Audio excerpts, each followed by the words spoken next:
are we? Come on, settle in, settle down, class. Settle down. How are we, guys? How's everyone doing? How's my day been? My day's been fucking nothing, man. I've just been chilling. Well, by chilling, I mean I went to the gym, I did some work, I lifted. That was it. Nell Noodles, thank you so much, man. Welcome in. Welcome in, guys. Hope everyone's doing well. Thank you for the sub.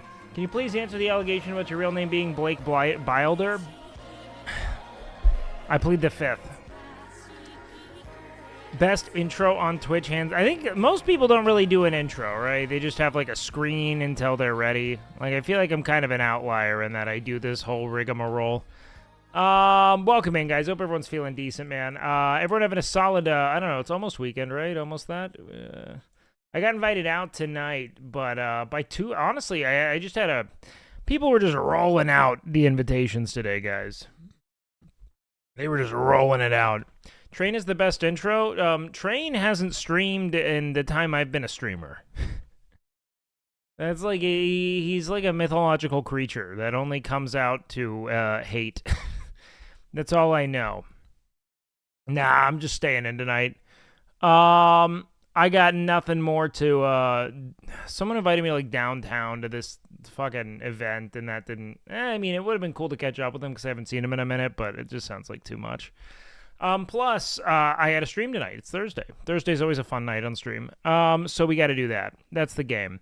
Hassan is an intro every day. Somebody changes up the song, though. Makes sense. Makes sense. Can I hear or interact with anything beyond this message? Oh, thank you, Gran. So I have secured my night in. We are here for the long haul. We are chilling. We are probably going to do a good amount of Fallout tonight because I really want to. I just really fucking want to. Secure this? Sure. So be it. I looked at the talent trees, and I just wanted to build a different character, like, hard. I picked, it's so cool, I really want to do it. Fallout's real cool, yeah, I agree. So that just sounds like a good time for me. But yeah, other than that, I'm chilling. Are you gonna make beef? What does that mean? What Fallout play? I've been playing Fallout 4. What build? I just want to fuck around with Nerd Rage. That's all I really want to do with my Fallout playthrough. I just want to build everything around Nerd Rage and just have it be chaos. Which Fallout am I playing? Fallout 4. In Fallout, are you going to make beef? Beef wouldn't really do any of the Fallout stuff, man. That's not Beef's way, you know what I mean? Beef's not a violent guy. You won't find Beef doing shit. But I just want to play like a fucking drugged up, alcoholic, like, idiot savant. Beef and Fallout would be a disaster. Beef would die. Yeah, you miss Beef. I miss Beef. We did beef. You need to beef. Beef. Yeah, Beef. Beef. It would never want to live in a world like Los Santos, man. That place became a fucking nightmare. It was not fun. Would Beef overdose as the bombs fell? Fuck yeah, dude. Make his cousin, my cousin Venison. It's like a really fucking hick version of my cousin Venny. That's a funny premise to me. No, I just felt like everything about GTRP became about, like, you know, what the game is about. Crim's being annoying and being like, yeah, what the fuck are you doing? Looking at me, Ooh, looking at me, You looking at fucking me? Ooh, why the fuck you looking at me? You know what I mean? And I didn't like it. Are there going to be famous fitness people that you think you could bring to Mrs. Meme Gym, like C-Bum or Bradley Martin? I mean, yeah, we could when the gym's ready. It's just not ready. The reason why we haven't done that is that the gym is not good enough. I'm not bringing any high-profile fitness influencers to the gym when the gym is in the state it's in. It's not good enough. That's it. They did, and it was a disaster? What? All right, first of all, fuck you, dude, all right? I have the right to say what is or isn't a disaster here. You're not even around. Yo. It was a disaster? Wait, Ronnie Coleman was insane. What do you mean it was a disaster? Yo, thank you for the sub, Lord Varo. I appreciate that, man. The Ronnie Coleman bit went fucking insane. Ronnie flooded the gym. That was like an awesome thing. The line was a disaster. You almost killed Will? Well, I didn't do anything. In fact, I avoided all of it. I stood far away from that shitstorm and did whatever I could do to not, seppuku myself doing dumb shit. Like ego lifting. Will almost killed himself? Oh, Will didn't kill himself. Will was lifting reasonably. Like he just missed the rack, which happens sometimes. It's funny, there's so many events going on tonight, and so part of me was like, maybe I take tonight off, because I wanted to have a night off tonight. But then I realized no one's here doing desktop. You know what I mean? Everyone's out doing other shit. You know what I mean? So maybe it's a good day to be live. I don't know. But I did turn down some outings. So be it, guys. We are locked in. You're getting it, all right? You're getting the full Monty. You're getting old Wake in the flesh. A la mode with ice cream. Guppy still hasn't visited. So Fallout all night? No. Off tomorrow? I don't know. I don't know what I'm going to do. Honestly.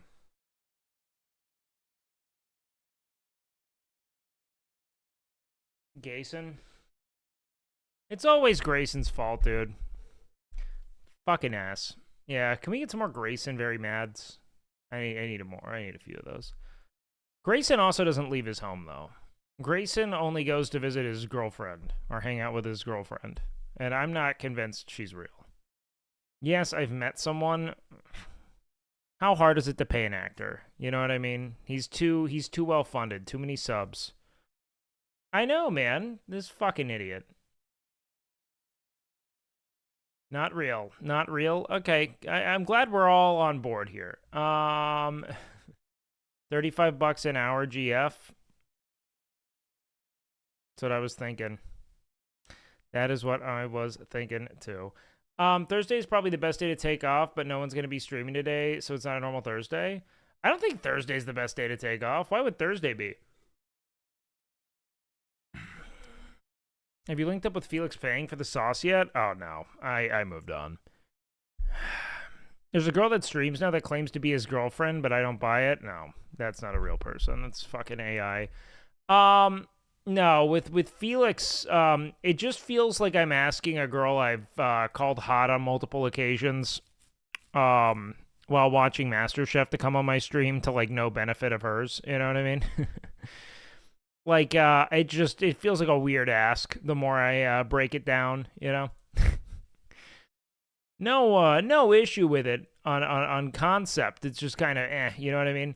All right, guys, I'm opening up clip queue. You guys can drop shit if you want. If there's anything to touch on, anything in the world, I'm open to shooting the shit. Extremely finds a snake. Ew! Chat, is that a real snake? I can't even see. I'm scared. Wait, do you see it? Oh my god, yeah, that's a real, that's a snake you stay away from, Emily. Holy shit. Is that a snake?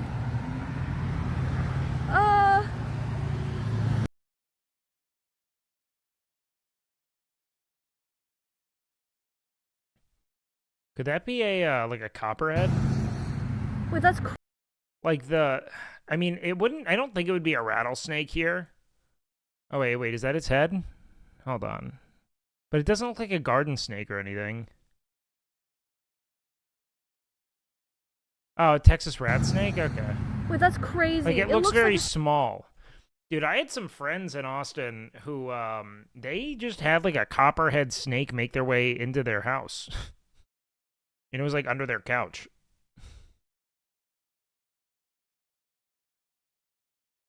Which is the scariest thing. I mean, what the fuck? It is! Snakes are Oh cool, my man. Most snakes are pretty harmless. god, it's literally a snake. Wait, that's so crazy. Yeah, look at his little face. Oh, the rat snakes are cute, dude. Hold on, let's look this up. It's got a cute little face. Look at this. Ah, he's so happy.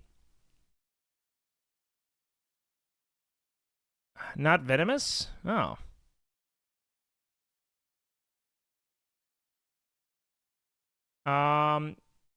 Texas rat snake. Hi guys, welcome to episode 42 of the Introducing series. Today All right, let's just Hello check this everyone, out. my name is Monse with Brussels Bend State Park. Today, July 16th, is World Snake Day. So to celebrate, several of us at your state parks have actually partnered to teach you guys a little bit about the Texas snakes. Here I'm going to teach you guys about the Texas rat snake. This is a commonly I love how they flick their little tongues out, dude. It's found so snake funny to here at me. Brussels Bend. It is a non-venomous snake, so this guy is actually a constrictor. What that means is that he actually can't kill with a bite using venom like some snakes. What constrictors do is they actually tighten up around. This is why creatures like the mongoose are so cool, because they just evolved to kill snakes. Or is that the honey badger? What's the, didn't the mongoose also evolve to be like immune to the venom of certain snakes? And they like fucking murder cobras and shit. Their prey. So whenever I find that he bites like just such a fascinating feat of evolution. a mouse, he'll hold on to it, he'll wrap his body around it, and he actually starts to tighten his body around the mouse. Now, every time that mouse takes a breath and exhales, the snake is gonna tighten even more. And he'll do that every time the little rodent exhales until he suffocates the mouse. And after that, he can actually eat it. So it's anti-biker, man. He wants that armpit. So very true to his name, rat snake, these guys are known for eating rodents. So they can typically be found anywhere where there's rodents around. And this park is a perfect home for rodents. So that's why here is actually about 6'4", so he's a pretty long snake already. Now, despite their size being as long as this guy is, bro, he's mogging. They aren't immune, like super resistant badgers, for example, will still stop if they get bit, but they just get knocked out for a while. Still, though, I mean, that's incredible that they're able to, like, essentially repel and fight off that venom. These guys are excellent climbers. They don't have any flat. It's not as round as some other snakes that we have. I remember being so skeeved out at how, like, dry a snake is. I was so certain they'd be slimy as a kid. So with that flat belly, the eggs or bird eggs down areas like what we have.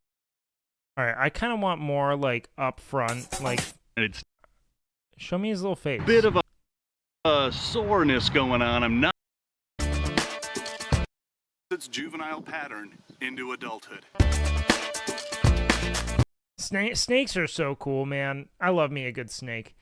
All right, what else do we have here? You are wrong on this one. They wrote it together, and Larry famously made it difficult for the pilot to get picked up. Love you. Brother. What? Brother. I need to point something out to you guys. You are the same ones that think that Ringo Starr was a major contributor to the Beatles. Antivenom was produced by humans injecting venom to themselves. It's funny that, because, like, the way you put it makes it sound like these, like, selfless scientists are, like, sacrificing themselves by injecting venom into their bodies, but they definitely just got poor people for research trials. For, like, poverty wages. They were definitely like, let's fucking figure out what's going on. Like, that, I don't know how else to say that to you. Wait, Ringo's an amazing drummer.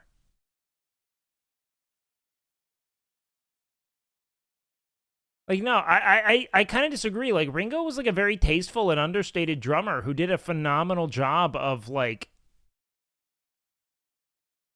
creating unique drum patterns within an agreeable rhythm without trying to make the show his.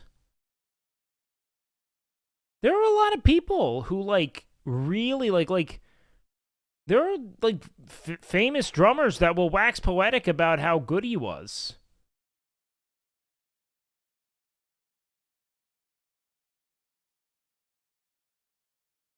Hold on. Drummers. Wow, they already know. They're listening. Talk about Ringo. Rock and Roll Hall of Fame. I don't want that. Drummio. Okay, we like I these only guys. ever wanted to be a drummer. John, Paul, George, and Ringo played like a unit. Give me Ringo. What would Ringo do? Lead with my left. 4 drums. That's all Ringo Starr needed. And the look on our faces was all like, fucking up. Ringo Starr, a drummer, a rock and roll pioneer, a singer, writer, and band leader, and the man Ringo responsible for catch more people picking up the sticks than ever before. Ladies and gentlemen, no one plays the drums quite like Ringo, and he truly has one of the most unique voices on the drum kit. But there's a couple of reasons why, and probably the most significant is this. When I was born, I was left-handed, but my grandmother thought I was overpowered by witches and made me write with my right. That's the most fucking three-head ass experience I've ever heard. So I have a right-handed kit, but I lead with my left. Trust me, that's not as easy as it sounds if you're a right-handed player. You can see Ringo do this when he simply keeps time on the hi-hats. Or when he plays accents. And even when he plays drum fills. Simplicity is another key part of Ringo's style. Or do you think that this is like Cope? Like people are honoring the guy by always exalting simplicity? I feel like just a lot of his drum fills were very tasteful and interesting. I don't know. I mean, maybe it's just people trying to tip their hat to the greats, right? But like, at no point was I thinking that the drums needed more sauce in the music that the Beatles were making. You know what I mean? Bar. The simplicity and less is more approach is what makes this drum part so brilliant.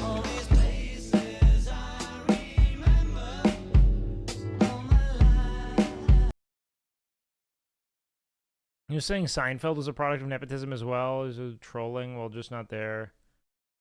Just not all when it's not movies. Wait, I don't know. What are you saying about Seinfeld? That Seinfeld was a nepotism product? What? Like he was there.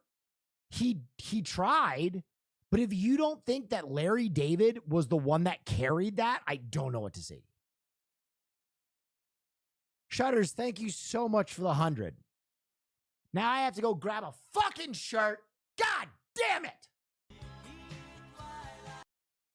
So he's like, I think that it seemed like it was an interplay and active dialogue between Larry and Jerry that made Seinfeld great. Seinfeld's the worst character on Seinfeld? I disagree. I don't think that there's a single bad character on the show.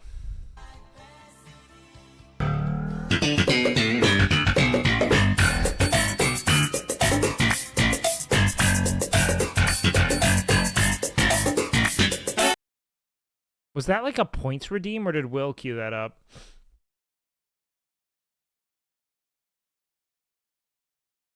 Oh, that was Haas. That's funny. No, I think I think that Jerry was undoubtedly a bright spot of his own show. He played the straight man well. He's always like kind of breaking in a way that draws attention to the comedy. Like, I don't know. I think he's good.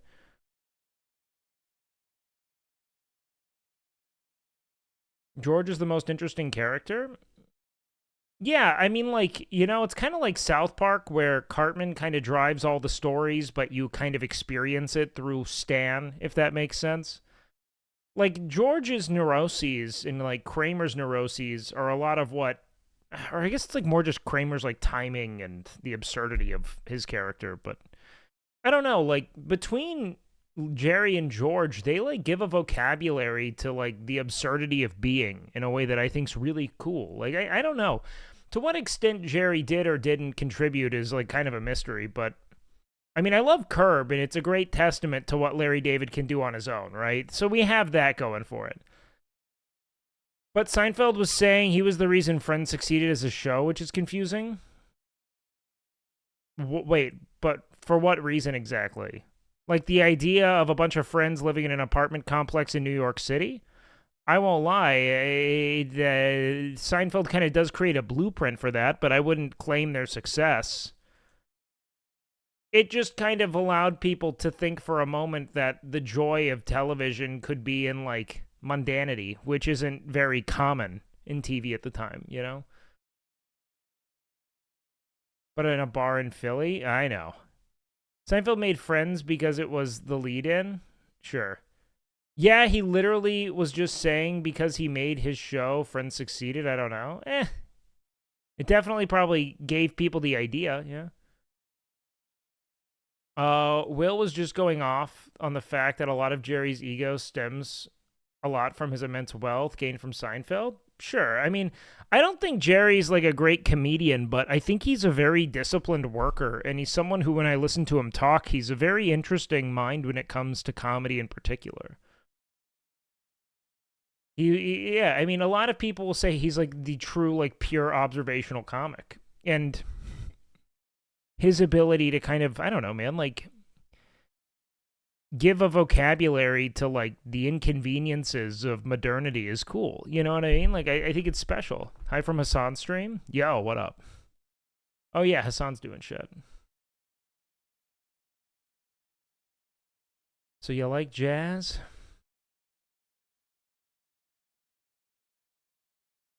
Will's going, which he got thanks to his friendship / nepotism with Larry David. Well, I mean, like, I don't know, man. They had to sell Jerry as the face of that show. You know what I mean? Like, Jerry is at the center of that entire operation, is he not? It just seems negligent to say that, like, the show succeeded in spite of him when he's, like, at the center of it. You know what I mean? And, like, he does have a significant on-camera charisma in this context. He plays, like, a sort of, like, relatable everyman. And then George is kind of, like, the shadow self that people kind of reflect on and think, oh, man, maybe I do have a bit of that in me, you know? Because it's so uncompromisingly honest and vulnerable about, you know, the neuroses of Larry David, essentially. He's, like, a conduit for that, right? It's good. But I've never, I don't know, man. I'd never denigrate it, you know? Like, maybe I'm going crazy, but I feel like Ringo was a solid drummer. I think we can all agree that Ringo's creativity and imagination help him create some pretty outside-the-box drum parts. Drum parts that you wouldn't typically hear on pop and rock songs from the 60s and 70s. The first one that comes to mind is Ticket to Ride from the album Help. She's got a ticket to Will's take is that Jerry is a success only because of his relationship with Larry David, who is the actual comedic genius behind a lot of the projects that made millions. I disagree with that. I think that's a very narrow take. Jerry is clearly exceptional in his own right, especially for his time. I'm not a fan of that position personally, and I think Larry is the funnier and more interesting of the two, but I don't think that's a fair position to take because Jerry's on-camera charisma, clearly based on, like, you know, the comedy he did produce, which is so obsessively observational. He had a hand in everything that was written. I just don't buy that. You could watch hours of his comedy and you would not laugh. Of Seinfeld's comedy? I mean, I think it's dated, yeah, but he got a lot of laughs. He was very funny.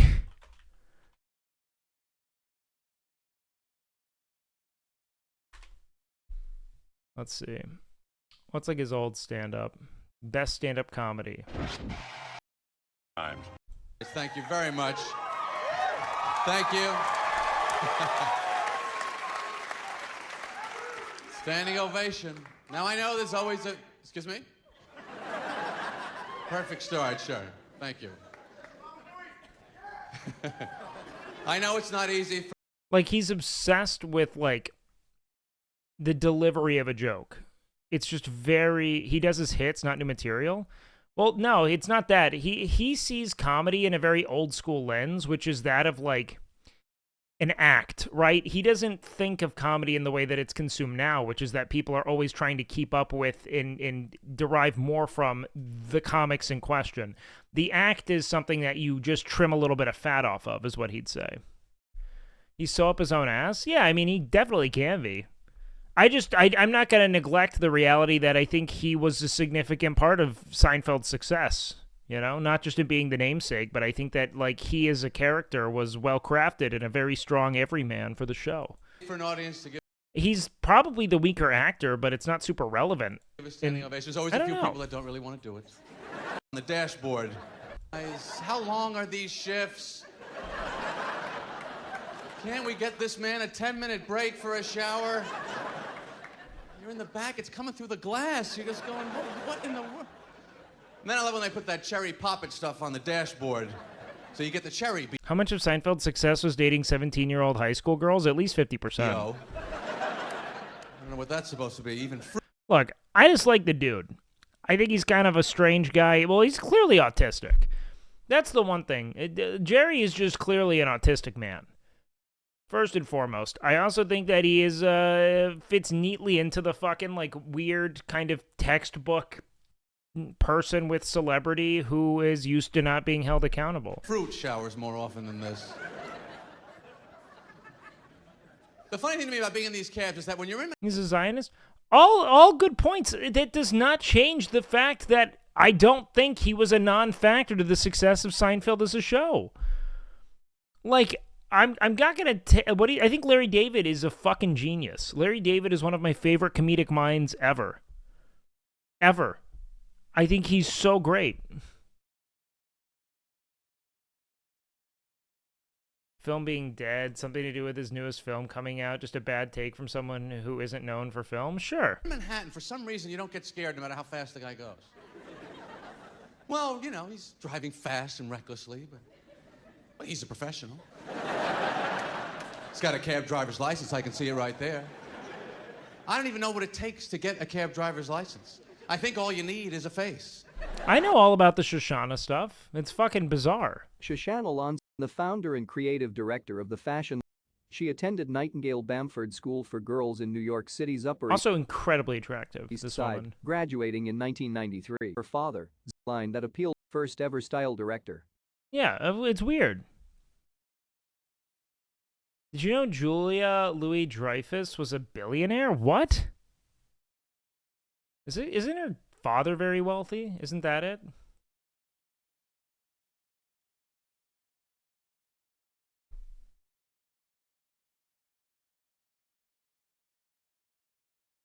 Is it Richard? Who's Richard Dreyfuss?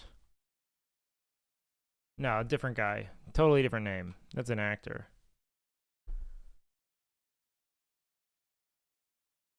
With like merchants? Yeah, that makes sense. Okay. But yeah, I mean, like, yeah, I think Jerry's on it. Go Like, in there, lock the door, the light comes on after a second. It's like a little surprise party. like, I don't know, man. But I'm always Let's impressed see. with the amount of equipment that they have in that place. I mean, it's little, but they got the tissues, towels, closets, compartments, tiny slot for used razor blades. They always have that. Who is... His comedy's strictly observational. He doesn't make me laugh out loud, but he's not a... He's this just feels like people that don't like Jerry, but like the show trying to remove him from the equation for some reason. Yeah, like, he's good. He was at least a sufficient enough actor to not ruin the show, and he was the everyman, the straight man, the person people related to in the show. Shaving on the plane. And then people would allow themselves over time to relate to George, who's like the shadow self and like an expression of like the dark underbelly of your own thoughts, you know? And shaving so much, they're using up razor blades? Is this what's happening? What is the Wolfman flying in there, for Christ's sakes? Who could shave that much? Content. Oh my God. Like, he doesn't really like make me laugh out loud with his stand-up. It's okay, you know? Do you know what this is all about? Do you know why we're here? To be out. This is out. Have you guys ever heard Larry David stand up? And out is one of the single most enjoyable experiences of life. People, you know how many people talk about we should go out? This is what they're talking about. They were all selfish sociopaths on that show? Well, yeah, I mean, if anything, I don't think that Seinfeld is responsible for the success of Friends. I think, if anything, Seinfeld's more responsible for the success of, like, Always Sunny, which is almost a one-to-one of Seinfeld conceptually. Like, it is like, here are awful, selfish people being awful, selfish people, and that's the comedy. The whole thing, we're all out now. No one is home. Not one person here is home. We're all out. There are people trying to find us. They don't know where we are. Did you read? I can't find him. Where did he go? He didn't tell me where he was going. He must have gone out. You want to go out. You get ready. You pick out the clothes, right? You take the shower, get all ready, get the cash, get your friends, the car, the spot, the reservation. Then you stand around. What do? You go, we got to be getting back. Once you're out, you want to get back. You want to go to sleep. You want to get up. You want to go out again tomorrow, right? Wherever you are in life, it's my feeling you've got to go. Yeah, he doesn't make me laugh. There's something about a check that to a man it's not masculine. I don't know exactly what it is. I think to a man, a check is like a note from your mother that says, I don't have any money, but if you contact these people, I'm sure they'll stick up for me. If you could just trust me this one time. I don't have any money, but I have these. Like, it's all just super mediocre, but... Hold on. I'll be back. I gotta pee.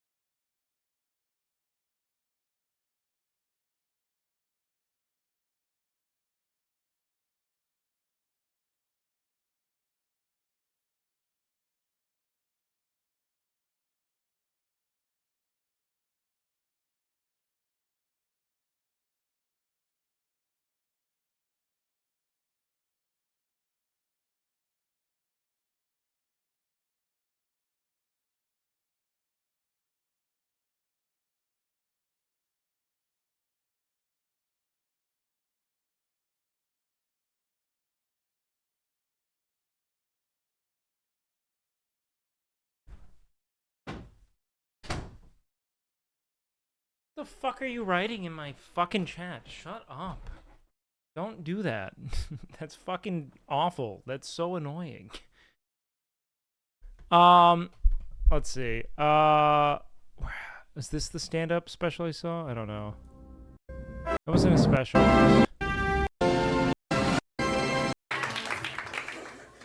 I think I'm going to do very well tonight. I really do. I'm feeling just unbelievable. He has such a fucking aura, man. He's so funny.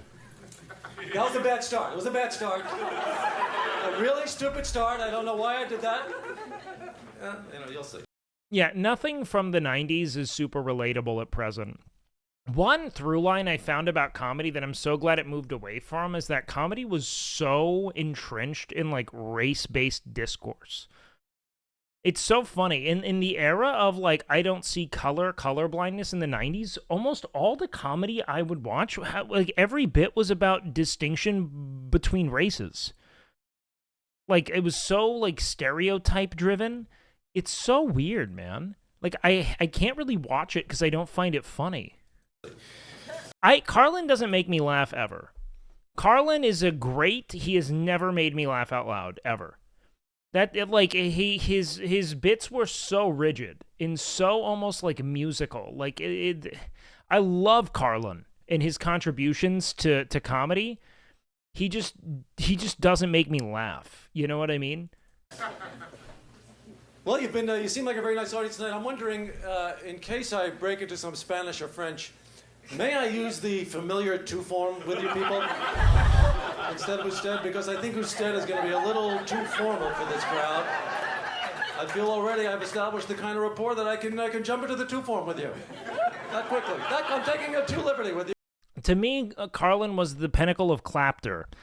And I think that a lot of what he says now, the reason why I don't think it's aged well is that there was a shock to the premises he held. Like the axioms of George Carlin's stand-up was so countercultural at the time that it elicited a sort of like, oh, I shouldn't be listening to this.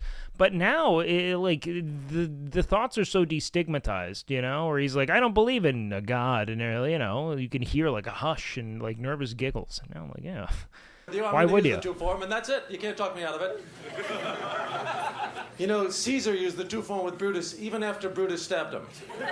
He said et tu Brute, and I think that's a little too informal when someone's trying to assassinate you. I think at that point, perhaps instead he would have been better off. But that's Caesar. That's crazy, wacky, mixed up Julius Caesar. thing about Hitler that I admired is that he wouldn't take any shit from magicians, you know?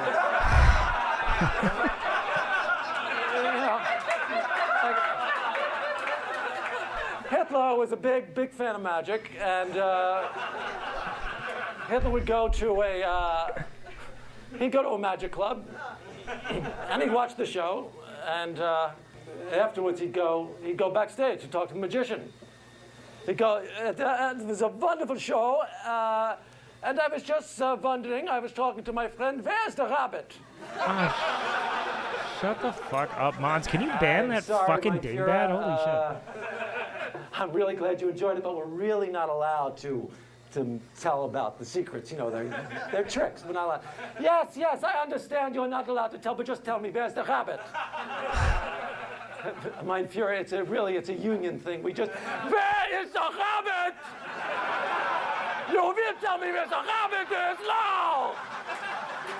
It must have been very, very stressful to have grown up living next door to Jonas Salk's mother, I would imagine. You know, you got this woman, and you know, every day, same thing. Estelle, did I happen to mention? Posting numbers on seeing. Shut the fuck up. Do you want to be banned? Like, what the fuck are you like? Yeah, it's obnoxious when you spam the chat. Fuck you. Shut up. That my son Jonas, who your little Stevie never let play in the games or stuck him in right field, who never went. Like, yeah, man, if someone comes in and says the N-word, it's like, yeah, that's a worse offense than spamming. I'm not happy with the spam either, you know? Out with the girls and wasn't athletic. Did I happen to mention that he discovered the cure for polio? My little Jonas! Polio, he's mine! I love him! My Jonas! The closest I ever came to death is when I masturbated with 104-degree temperature. I had the flu and I was sweating. I was under the covers. I was shivering, and the sweat was coming down. And I love Larry I couldn't David, even raise man. my arm hardly, and all of a sudden it started like to drip down, and I'm dying here. And the next thing I know, boom, boom, boom, you know. And then, oh my God, I thought I was dead. I saw the white light. I started drifting toward the white light, and then there's my uncle going, "Oh my God, you're a disgusting animal! What the hell's the matter with you?" I mean, I love about Larry's comedy is that in a lot of ways it's like a prototype to Louis, you know, in that like it was just about like the dilapidated state of his being, you know, like that's such a rare kind of comedy for people who are so interested in their image and how they're perceived, like most people who get into stand-up are, you know. Like, oh, fuck. What was the interview I saw recently? It was like a Larry David interview. He was super funny. It must have been probably like 6 or so years ago. It might have been on Conan. Or he does this whole bit about Quasimodo. Has anyone seen this?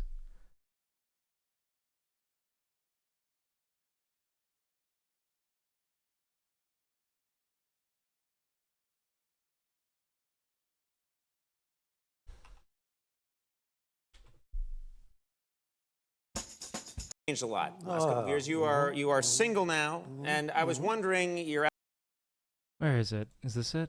you have established the character of you, Larry David, as this guy who everyone who knows the show knows that you speak your mind, you can say anything. I feel like it'd be more popular today. People like to get shit now. Yeah, you can't just jerk off in front of a bunch of girls that didn't say yes. What? Yeah, no, I think Louis C.K. is one of the all-time greats. I think he's one of the best comedians ever, and a fucking weirdo whose work is now kind of tainted. It sucks. There's a big stain on it. I think he's one of the greatest comedic voices of all time, and he also loved to masturbate in front of unconsenting women. Anything, and it's funny. Do you think you get away with murder because of the show? Because of the Hedberg's excessive fine. enthusiasm? He makes me laugh. I think that Larry David character on television, he's influencing my life a lot, and for the worse. Conan is good for an American? Oh, shut up. Fucking three-heading motherfucker. My God. With terrible results. Well, Like, there's like a single, like, just stop. For an American, he's okay. I've become too much like him, and I'm hurting people, you know. You're hurting. You want to confess to a murder now? What do you... I haven't murdered anybody, but I'm hurting people's feelings. Oh, you are? Yes. So before Curb Your Enthusiasm came out, you were a guy who would think about doing something, but you... No, Conan is world class. He's absolutely exceptional. He's so good. I listen to his podcast almost exclusively. It's one of the few podcasts I'll tune into. He's a phenomenal interviewer. Like, there's such depth to his intellect and his curiosity, but he's still very sharp and witty. So good. You wouldn't do it, but I wouldn't do it. Now I do it. What do you do? Like, give me an example. I'll give you an example, okay? Okay, a guy last week is talking to me about his dog. Yeah. Excuse me, something's coming up here. Hold on. Okay. Regret, maybe?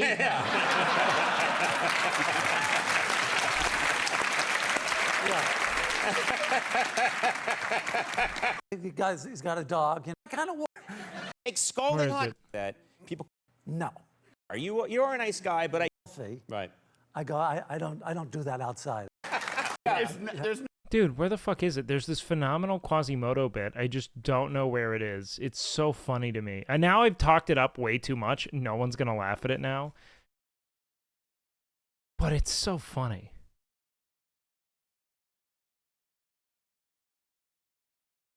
Does anyone know what I'm talking about? Maybe, let me just take Conan out of that. It might not have been on Conan. Was it here? There was no liking for me. Really? For who you are, I'd say get out of here. Out there playing in particular. Yes. You know? Wrong guy for that. Yeah. Dentist. Yeah. Go find a nice dentist. Yeah. Now, did you before you were famous? Did you date a lot? Were you out there playing the field a lot? You know, my problem is that I was very particular. Yeah, and which is odd because I was very desperate at the time. Really? So it's an odd kind of combination to be desperate and particular. Yes. You know? This is inceldom right here. You'll find that, you'll notice that a lot of desperate people are very particular, like Quasimodo. Okay? Quasimodo, very particular. The hunchback. The hunchback, yes. Had to have the best looking girl in the village. Quasimodo. You know, and his friends would try and fix him up. They go, Quasi. There's a very nice girl in my office, a wonderful personality. I want to introduce you to her. Is she good looking? Is she good looking? Quasi, you're a monster. You're a hideous beast. You're the ugliest man in Paris. Is she good looking? What are you talking about? She has to be good looking. So, you know, I was particular. He deserved her, though. It all worked out, didn't it? It all worked out, chat. Quasi. Now, I do think, look, I think Will is, to get back around to this, I think Will is right in that Larry David is like the genius to the show. But I don't think that Seinfeld's success is solely because of that. There's an interplay. The whole premise of the show came up because the two of them were churning out really funny bits together. Like, to act like we can interpret what was happening in the writing room between the two of them is really dumb to me, you know? Like, we just don't know. Gave you hair. You are, yeah. Is this a good POV? Didn't you do this at the fancy restaurant? You were talking about, like, dicks and stuff, and then they were watching. Yeah, they were watching. This is how it works? It's kind of like we're on a date with Elena watching us. Yeah, this is a long God, Nick. No, what did you just say? Wait, sorry, what did you say? Hey, I'm down to get fucked. I'm selling him off. Guys, do I You have... can't sell me. Why? Anymore. Larry is way more interesting. I just feel like it's like I don't love Jerry Seinfeld. I'm just annoyed at the fucking armchair experts like denigrating someone who's like a pretty successful comedic talent. Like you offer anything comparable to the world, just the pompous fucking entitlement of being like, he has nothing. He's a like fucking shut up. Like, the dude is a piece of shit on most vectors, but he was funny in Seinfeld. He probably made the show better. I don't think it works without Jerry. One other thing, and yet is almost a billionaire, the ultimate Nepo case. Is he the ultimate Nepo case? When we have, like, Barron Trump and shit, is Jerry Seinfeld the ultimate nepotism case? Is he? Is that really it? Thank you so much. I don't even really have a horse in this race. Our heroes, our cornballs, chat group assemble. Oh, thank you, Slee. I appreciate that. But is he really? You know? Like, I will always say that I think Larry David is, like, one of the greatest comedic minds ever. I fucking love him. He's fucking incredible. You think, yeah, for entertainers, you think Jerry Seinfeld is up there? Like, you realize that Hollywood is just nothing but a fucking trail of nepotism? Just people like, exalting each other? I've just never watched Seinfeld? Hybrid, then shut the fuck up! You're like a dude saying they don't like mushrooms who's never tried them. Mushrooms are awful, I hate, like, yeah, fucking duh. Yes, I do. But, like, all of Hollywood is just an assembly of different people getting benefits for what their parents or friends accomplished. That's all it is.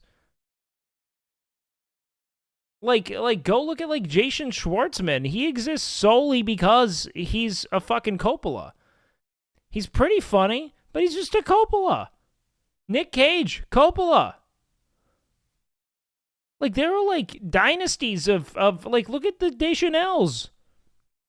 Both just the children of famous, like, producers and shit. Like, there's just, it's all nepotism. At least Larry David is, like, someone who, like, teamed up with Jerry Seinfeld. Jerry Seinfeld, successful comedian, was doing very well. Very well. Like, I'm not going to defend his, what I consider to be very dated style of comedy. He doesn't make me laugh personally with his stand-up. But Larry David and Jerry Seinfeld decided to create a show together based on shared interests and beliefs. That's how it works. How would you make the entertainment industry meritocratic anyway? Should there be standardized testing for novices? No, it doesn't matter. The point is that it doesn't matter. That's all. It's like quit trying to mine some kind of like, you know, like modicum of meritocracy from something that's totally devoid of it. You're doing one of two things, all right? You're either getting bolstered by someone who's already in or you're sucking someone's cock. It's one of the two. You're not getting in because you're good. You're getting in because you either did something someone else wouldn't or you know someone else doesn't. That's what entertainment is. More. We got rid of that. I'm the mail order guy. Wait, what? Gave you hair. Get fucked. I'm selling him off. Guys, do I You have? can't sell me Why? anymore. We Hey, got guys, rid of that. I'm the mail order. This is textbook Nick. Invite girl on stream. Farm romantic tension between him and this person in front of his girlfriend. Joke about racism. This is vintage, like, Apex Nick. No, Nick is the embodiment of knowing your bit and nailing it. Jerry became a billionaire because Seinfeld was one of the first syndicated shows at the peak of cable. Why are you blaming him as a person? His shows were, like, look, I don't like the dude, but his show was amazing, and he's clearly a significant part of it. I think Seinfeld is a fucking incredible show. I adore it. Like, to this day, it's one of my favorite TV shows, and it's always fun to watch, always. I should say, farm isn't the right word. Force romantic tension is more of what's occurring here. Yeah, he's doing a little lap. Crawling. Here. People only care about it when they hate profit from it. Sure. What might work better for you guys is like a baby hold, like on your shoulder. Oh. Mm-hmm. Yeah. And then No, what's this? Is this like No, a slink? no. What is this? There you go. That's nice. Yeah, well, he A won't skink? like, jump What is it? off or something. Nope. Okay. He likes it up there. Cool. These reptiles are ectothermic, which means Oh wow, look at that blue he tongue. matches your shirt. Yeah, I his wore the tongue. shirt just for his tongue, just to match. That's really nice of you. They rely on outside heat sources. Who fucking thinks Seinfeld was a bad show and who thinks Jerry was shit in the show? Well, people who aren't like he was a part of the success. I think that Larry David is like such a formidable comedic engine. Like Curb is a testament to that. He is amazing on his own. But I do not think that Jerry is a non-factor in the enormous success of Seinfeld. Even if he's a piece of shit, even if I don't laugh at his stand-up. Is to regulate their internal temperature. So for him, he probably likes your shoulder because you're warm. Am I warm? His tongue. His tongue is blue to tell predators that he's poisonous. Don't touch me. What? He's not. He's not poisonous. Oh. It's called dimatic display. Oh. It's a debate. So it's just like for looks. Yeah. If I he want was a blue tongue. That would be sick. You can have a blue tongue sometimes. No, he reminds me of the yellow. I didn't even hear the point of this Sure, clip. just for his tongue, just to match. That's really nice of you. They rely on outside heat sources to regulate their internal temperature. So for him, he probably likes your shoulder because you're warm. Am I warm? His tongue. His tongue is blue to tell predators that he's poisonous. Don't touch me. What? Okay, that's funny. Oh. Dude, how does she act so happy? That's what I find amazing about her whole bit, is that she's always, like, beaming. This one. I don't know what her name is, because I cannot interpret the characters. Titties, bro, imagine having them. If you think Jerry's inconsequential to the sex of Seinfeld, you're the same type of person say Ringo Starr was inconsequential to the Beatles. Are you memeing right now? I think Ringo was definitely a part of their success. Having a really like a perfect rhythm metronome of a drummer who never tries to steal the show for himself is very important in a band of egos.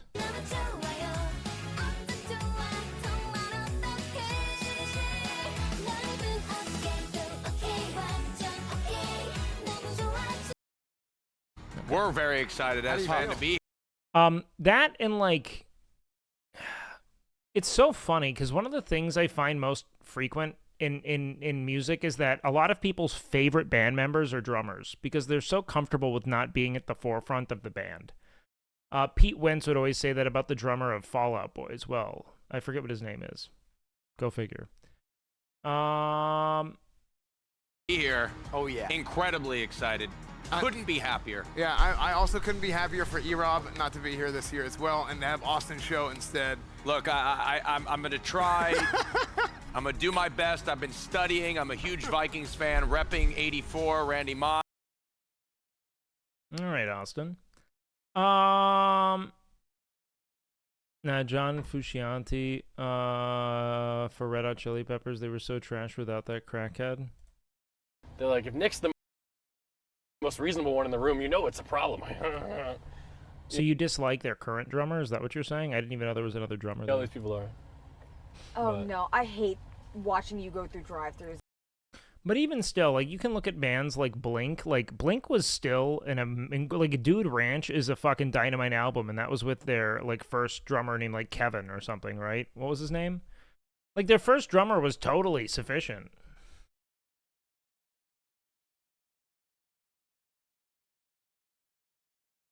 Like, Scott, that's it. Like, First Date. This is from Dude Ranch, right? No, not First Date. What am I thinking of?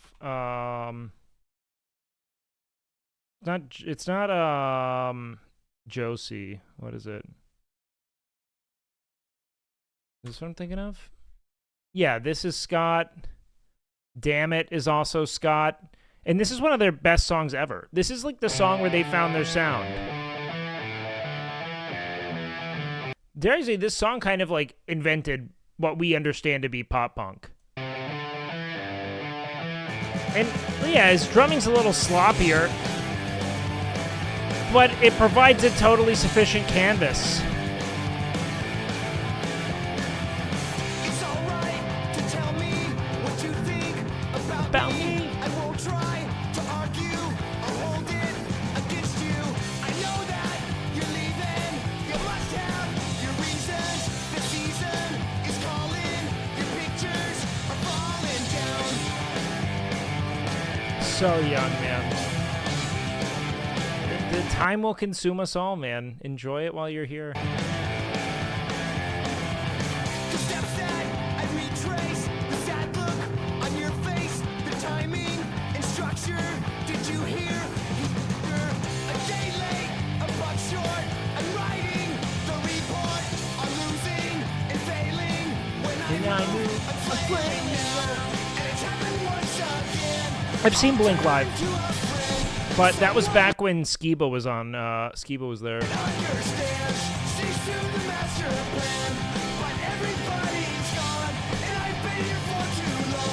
I love this hairstyle.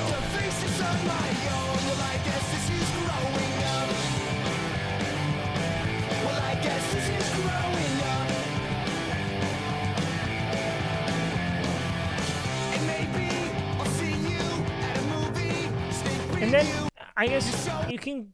I mean, fuck. What am I thinking of for Blink 182? What's a great example of like Travis Scott's drumming in Blink? I mean, everyone knows Scott. It's just like it's so fucking high tempo and fucking feeling this is good. But I always think First Date's great. Sorry, Travis Barker. Scott was the other drummer. I'm all fucked up. You know, like I was saying, man, so I walk in there, my brother's around, and You said it best, brother.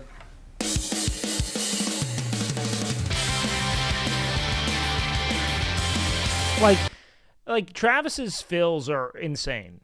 That's the biggest thing, right?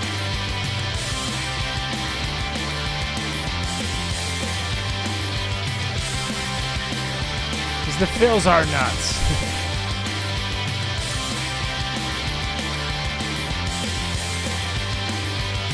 In the car, I just can't wait to pick you up on our very first date. Is it cool if I hold your hand? Isn't it wild that that dude almost died in a plane crash? Goes like really under discussed. Is it wrong if I think it's lame to dance? Do you like my stupid hair? Would you guess that I didn't know what you wear? You guys still going with the Travis Scott thing? Does it not get old? Like when they're like, oh, it was the other drummer was Scott? I'm just scared of what you think. You make me nervous, so I really can't eat. Let's go, don't wait. This night's almost over. Honest. Tom had cancer? No, Mark had cancer. I don't think Tom had cancer, did he? Let's make this night last forever. Forever and ever.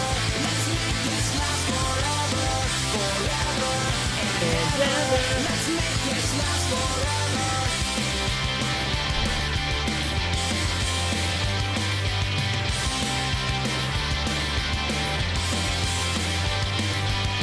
When you smile, I melt inside.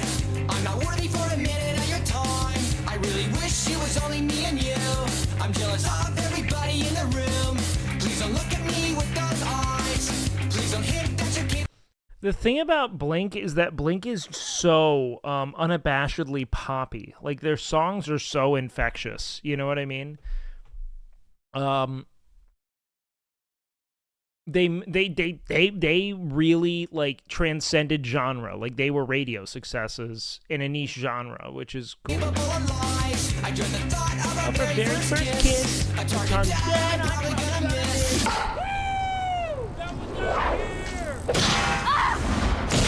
Let's go, don't wait. This night's almost over. Honest, let's make this night last forever. Forever and ever. Let's make this last forever. Well, what they did was that they gave like a sound and aesthetic to like the.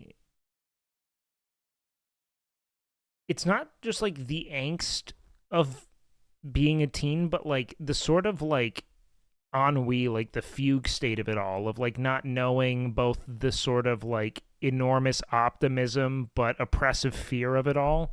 Like they do such a good job. They just have their finger on the pulse of the audience that's consuming it, you know?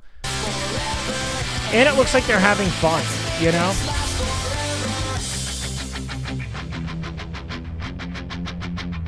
Did they really do anything Green Day didn't do in the 90s, though? Yeah, I don't think Green Day's that great. Sorry. I don't love their music. I think Brain Stew's fine. I think once they got into their American Idiot stretch, their music was a lot less interesting to me.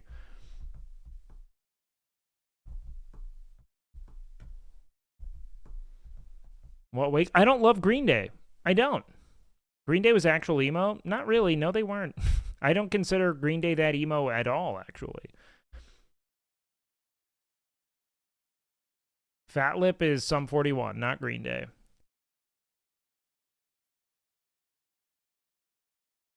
Like, I think Green Day is far more, like, punky than... I mean, it depends on what wave of emo you're talking about. But I would say that Green Day was, like, pure punk. I love your hair. Do you have diabetes? I hope not. Emotional? This is not emotional? I don't think Blink is emo at all. Blink isn't emo.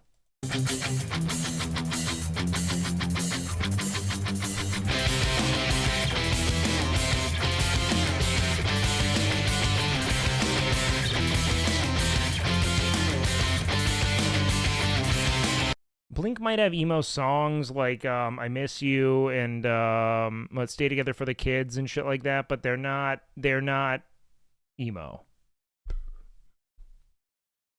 Punk is Operation Ivy, Rancid, Misfits, and you can see the influence of that in what Green Day would go on to do. They're far more punk than pop punk to me, especially in their early days. No, Green Day was emotional. What is your fucking take?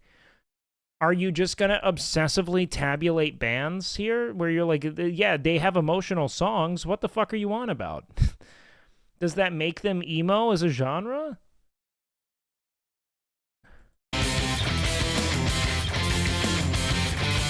All music is emotional.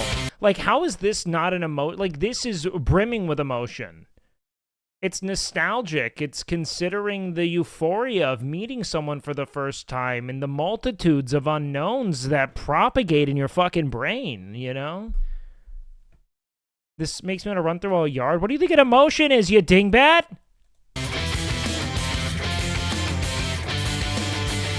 Let's go, don't wait. This night's almost over. Honest, let's make this night last forever. Forever and ever. Let's make this last forever. But Blink was, I think, beyond anything, known for the fun they had. And I know that sounds really like, you know, the power of friendship, but like truly, like they were a band that never took themselves seriously until they did, and then they became less interesting, but they were just fun. Feeling This is a great song, 100%. You're making my point? No, you're an actual dingbat, dude. If you think I'm making your point by saying that like they had fun, is like that's insane. You can an emotion doesn't you're saying emotional to mean sad. Like it had emotion. This doesn't have emotion. It is brimming with joy and optimism and wonder. Like there are totally emotions here. What are you? Blink-182 is not emo. First of all, I'm never going to defend that take because it's not the case. Also, Green Day isn't emo to me. I've never felt that. I'm sorry. Joy? Okay.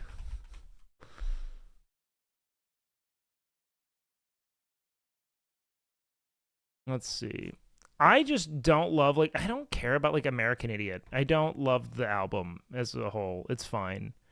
I think they were more interesting with, like, I don't know, man. I liked Nimrod more. What am I thinking? Brain Stew is a great track from them.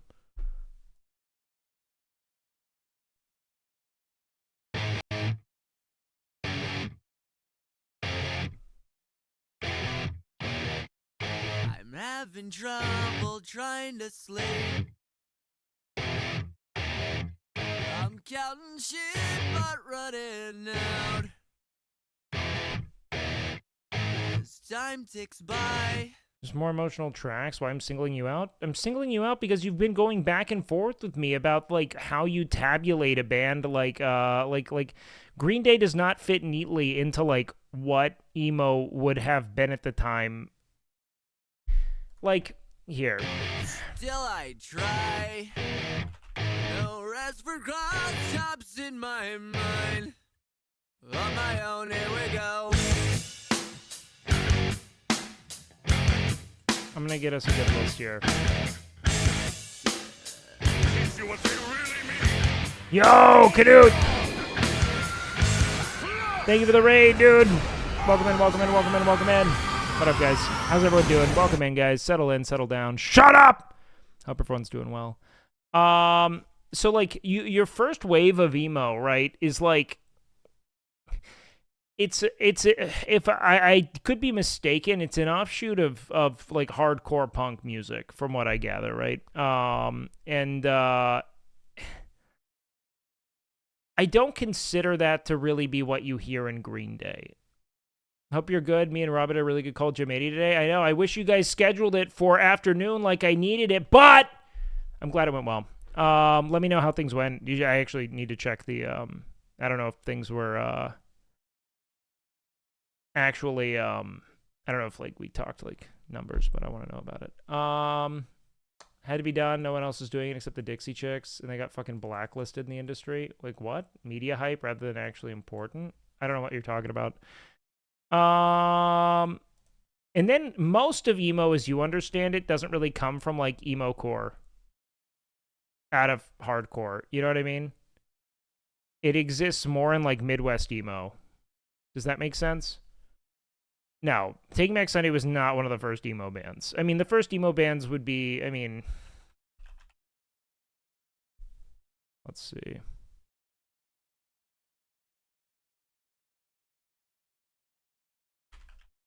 Like Dag Nasty.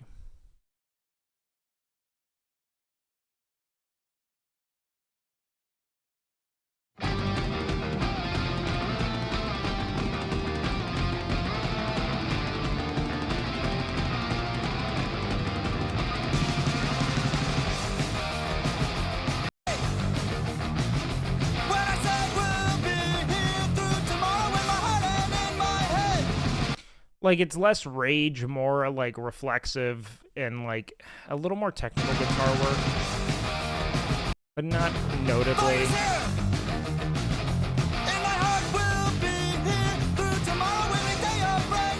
But I don't really love this anyway. As a useless genre descriptor, everything is emo, nothing is emo, and gatekeeping is... Yeah, but if people want to track with, like, how sounds evolved, you can do that, right? Because then, like, the real, like, American Football is probably the band that most people are like, this is emo. Like, Never Meant. This is the song a lot of people would put there. As, like, this was, like, Midwest emo and what we understand to be emo really taking its sound. And then you have shit like mall emo, which is, like, My Chemical Romance and Fall Out Boy and shit, you know?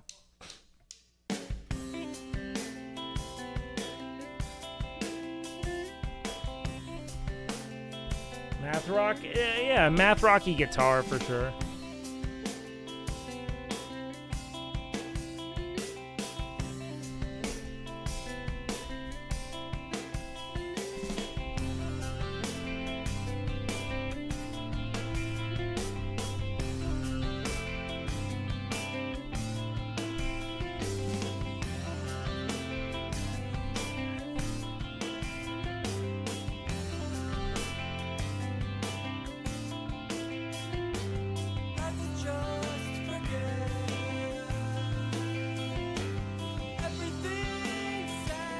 I mean, I'd agree that, like, it's not important to, like, hyper-tabulate your music in terms of genre identity, but, like, I just feel like when we get stun-locked on someone being like, no, this is that, no, that's not this, then it's like, well, okay, then I'll get fucking academic. I'm just saying, like, these are the things I understand based on my, like, you know, exploration of, you know, like, dumb YouTube videos and shit that I take interest in.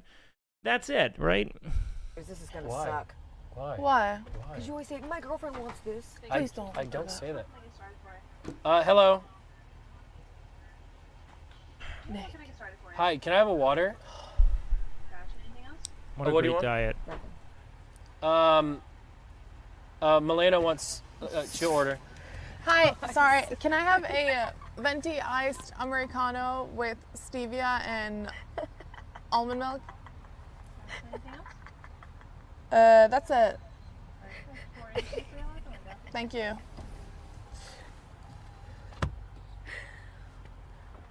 So you normally say Milena? Okay. Nesba. Oh, hey, what? Did you hear that? Oh! Get fucked. Hey, kid. give my turkey back. He ran away with the turkey. He ran away with the Kid turkey. got fucked. Okay. Got fucked. All right.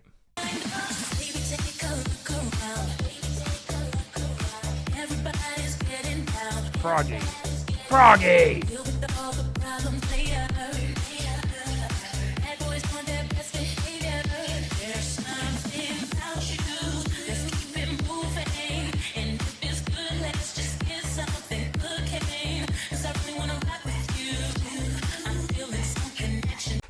She's great. She's a great streamer, just a really good entertainer. And I find it funny that the symbol for "and" is a stick figure dragging its butt.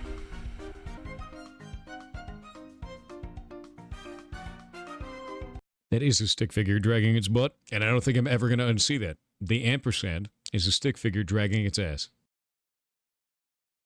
I hate to admit this, but this is, this is just, it's embarrassing. As you know, the band Slipknot is our musical guest tonight, and they're going to be out here in just a couple of minutes. And a lot of people are excited about Slipknot. It's a big group, got a big following. Well, I don't know. How long do those girls stream for? Look, this is based on me not ever watching the stream of Froggy, okay? But from what I understand, she actually, like, engages with her audience a lot and talks. It's not just dancing, but it's still more work than I've ever put into a stream. She's fucking insane. I don't know why this happened. It must have been an oversight by our talent department that books the show. But we also booked a comedy group tonight with a confusingly similar name. They're called the Slipknots. I did not like this bit ever. I'm not sure what you mean. I'm not watching all that. I don't have it in me. And I almost wonder if they're watching this somehow. If you know me, take the next left turn. A lot of blocks right now. Maybe not so much, but we've watched this guy make a block. He's watching Rhyme. He's watching Rhyme, boys. What we all thought. What we all thought. Oh my God! All right, next. Before we go any further, I do want to address something. Let's face it, folks, there's a lot of anger in America today between the war in Iraq, the uncertain economy. Yeah. I gooned earlier. I don't think gooning. Do we have any more clips, I don't guys? believe gooning is like a temporary thing. I believe if you goon, you are still gooning until you stop gooning, right? Wait, what do you mean? Like you can't just like goon and then stop. You're like in a perma state of goon, no?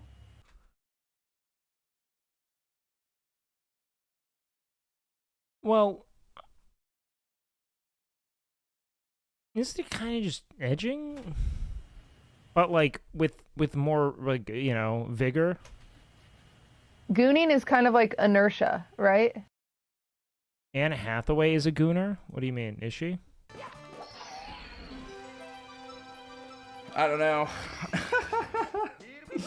I really don't remember.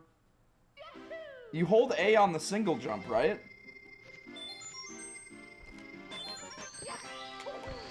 Alright, I'm just gonna let my body do it. Fuck it.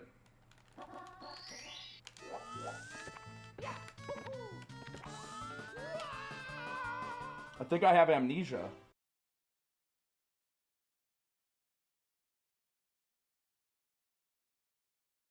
Okay. That didn't work. Thank you, Zen. We needed this. Okay, moving on.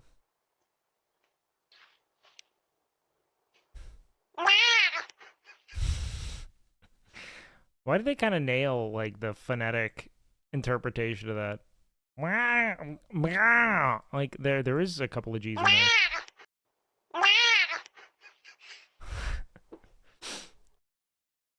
Okay, that was good.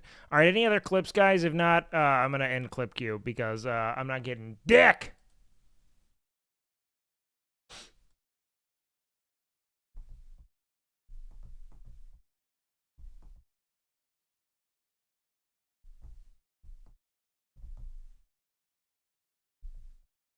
See, you guys are sending me things I've already seen. I know that because, like, That doesn't show up on my... It doesn't even show up in clip queue because it's already been sent. All right, we're out of clips then. Nothing happening on Twitch. All right, we're outie then. New Joe is hungry, shall we?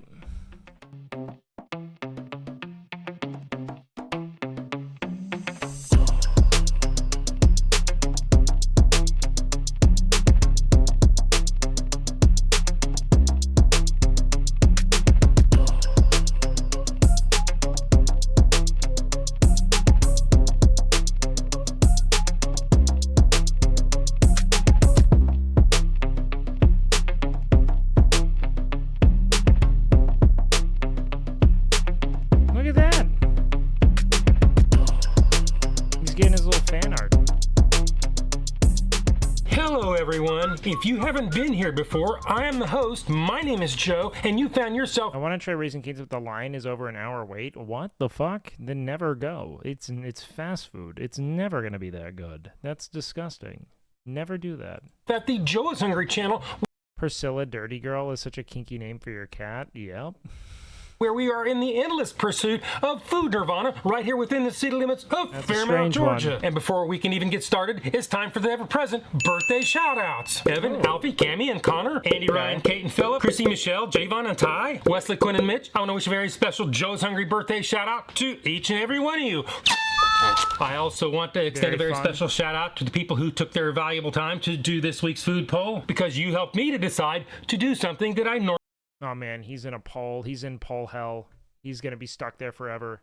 normally don't do, and that would be doing a re-review of the Wingstop fried chicken sandwich, last reviewed and released in 2022. Wingstop's first and only review started off on the right foot by establishing a record temperature. Chicken sandwich number 2 comes in at a blistering 210.2 degrees Fahrenheit. With an average temperature of all three at 208.3 degrees Fahrenheit, you can imagine my expectations were starting to get pretty high. Unfortunately, as the review progressed, we experienced low weights, high prices, and missing critical components, and ended up with a low mid-range score. I would have really liked to have pickles, and I got none, as you can see. Wait, that's true. Why does Twitch allow you to see the result of the fucking poll as it unfolds? That's so fucking moronic. Hold on, I gotta pee.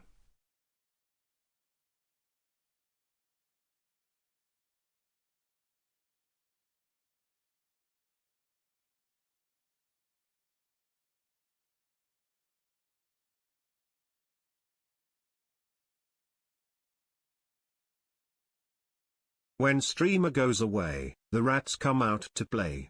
We wait all night and day, to rat jam when I say, beach, mouse, beach, beach, mouse. Beach, mouse, beach, beach, mouse. Beach, mouse, beach, beach, mouse. Beach, mouse, beach, beach, mouse.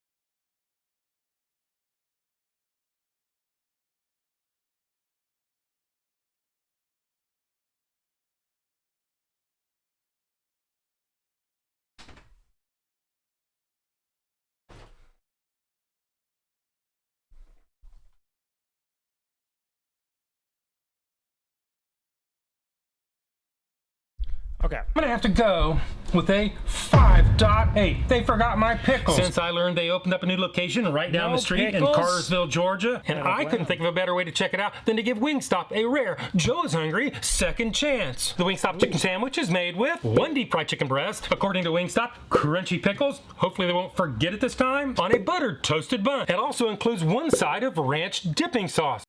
So he gets like 3 of them or 4 of them. Did they all lack pickles? Because that's a major oversight. That almost makes no sense, bro. These sandwiches come in 12 flavors, and today I'm getting it plain for testing purposes. I have all those flavors on the screen and in the description below. Each one of these will dock your pay $5.89 down from $5.49 back in 2022. Make it a combo for $8.49 down from $7.99 before taxes in Georgia. Back in 2022, during the release and the review, there was no nutritional information available, and what I could find was wrong. However, things are looking better for Wingstop because they decided to pony up the real numbers. Each unsauced order will... I feel like it should be got how it comes. Yeah, I agree with most things. I mean, if you want to review the item. That being said, if you know you dislike something, take it out. Who gives a fuck? You know what I mean? Now, the price went up. Maybe it went down by way of inflation, though. Well, add 610 calories to your expanding hips and thighs. I have the full nutritional information on the screen and in the description below. And even better, Wingstop joined the civilized world and decided to post their serving weights. Like, if I see, like, a burger that has everything I love, but they included the fucking scourge to all cuisine that is blue cheese, I'm going to take that off, and I'm going to replace it with, like, any other cheese, because that's what I like, you know what I mean? And their nutritional information. Win, lose, or draw, even if it bites you in the butt, Wingstop, I thank you for your transparency. Each one of these chicken sandwiches are supposed to weigh in at 8.50 ounces or 241 grams. With a little bit of fuzzy cat math, we come up with the preliminary, and I do stress preliminary, a sort of high 69 cents an ounce. On the 2022 review, they weighed in at 6.43 ounces or 182.3 grams. And that worked out to a considerably higher 84 cents. Like, no onion and it's a $20 burger. I don't ask the waitress that? What? I feel bad taking stuff off at nice restaurants? Oh, fuck it, dude. They don't care. If they care, then fuck them. You know what I mean? Cents an ounce. Are these things possibly pulled straight out of the fryer and maybe burned shallow? Like, no one should have a, you know, to have a negative opinion towards someone for not enjoying something that you've included on a meal is just insane to me, you know? Oh, Joe's mouth, are these guys on the path to redemption? Should I be getting my hopes up? Well, there is really only one way to find out, and that is to fire up the Jetta and head on over to Wingstop in Cartersville, Georgia.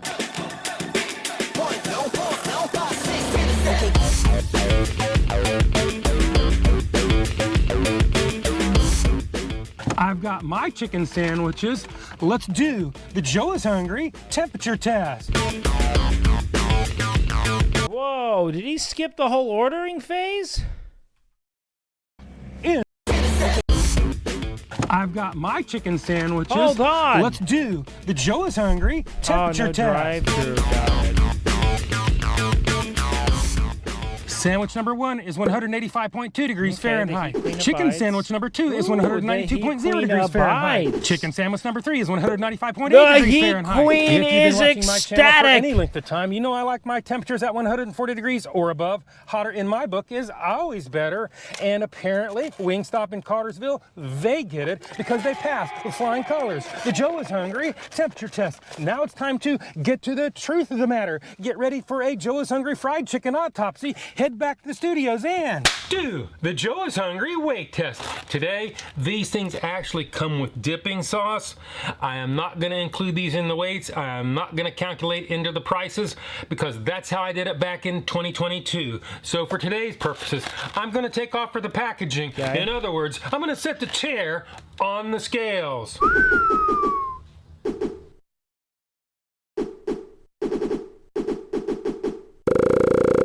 What do we got? Chicken sandwich number 1 weighs in at 6.85 ounces. Ooh, chicken sandwich number 2 weighs in at 7.40 ounces. Ooh, chicken sandwich number 3 weighs in at 9.00 ounces. Wow, what is happening?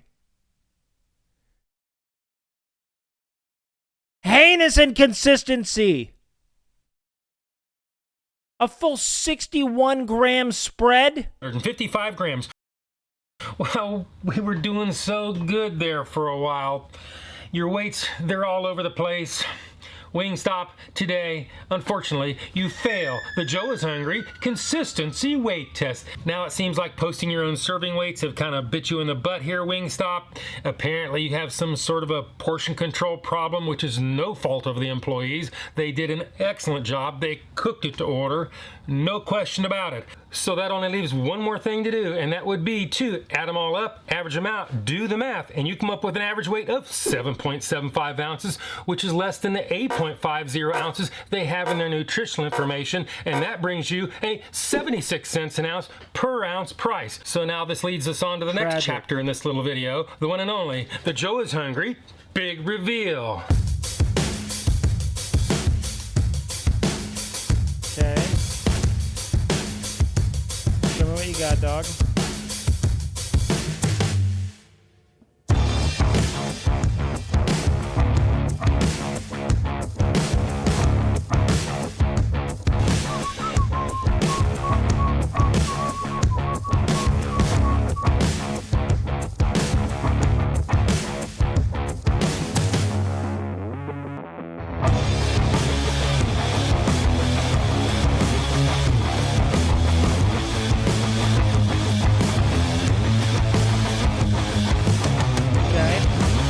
I mean, I'm going to be honest with you, brother. I don't know how this sandwich is going to distinguish itself from something like Chick-fil-A. Chick-fil-A really does have the fry of the chicken down to a science. The brine, the fry, it's fucking incredible. And everything else is going to feel like a pale imitation of it, because that's what it is, you know? They're going with the simple pickles, fried chicken, and a bun. There's something about the moisture that they're able to retain in Chick-fil-A that just cannot be... This is what it looks like, and this is what it's supposed to look like. This is what it looks like, and this is what it... One is air fried and one is deep fried? What?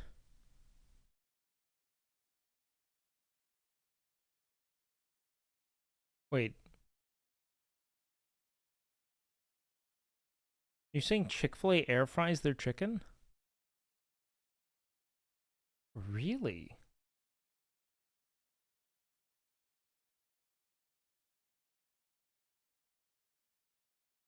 That doesn't sound right.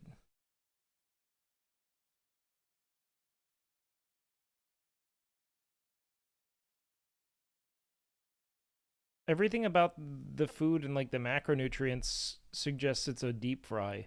What it's supposed to look like. We've seen what it looks like. We saw how much it was. It's a little bit better price than it was back in 2022, even though they charge a little bit more for the sandwich. It was... Hold on, let's do this. 8 in 2022 to 2024. $8, sorry. Okay, so it didn't really change. It just scaled with inflation. Almost exactly.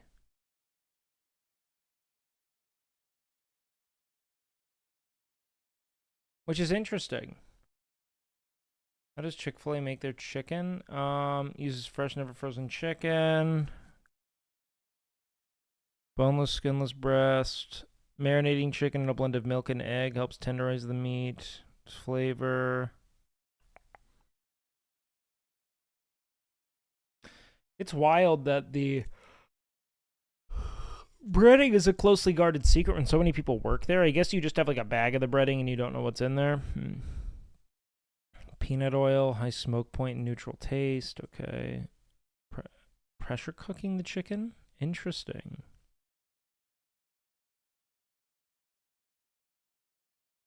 Had no idea. It makes sense, though, because there's something unique about it. It was definitely prepared well. They were checking all the boxes. But then the weight test. I think they need to work on their portion control a little bit. But that really doesn't tell the tale. What really is going to get we gotta go here for Shadow is Joe. the one and only, the Joe is Hungry bite test. So it is bite test, engage.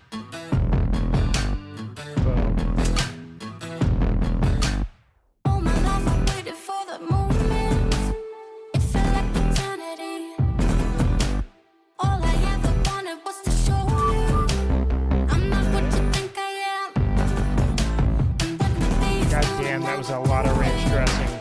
Holy shit, Joe. The only thing I take issue with in Joe's reviews is how he'll incorporate sauces that don't come with the sandwich.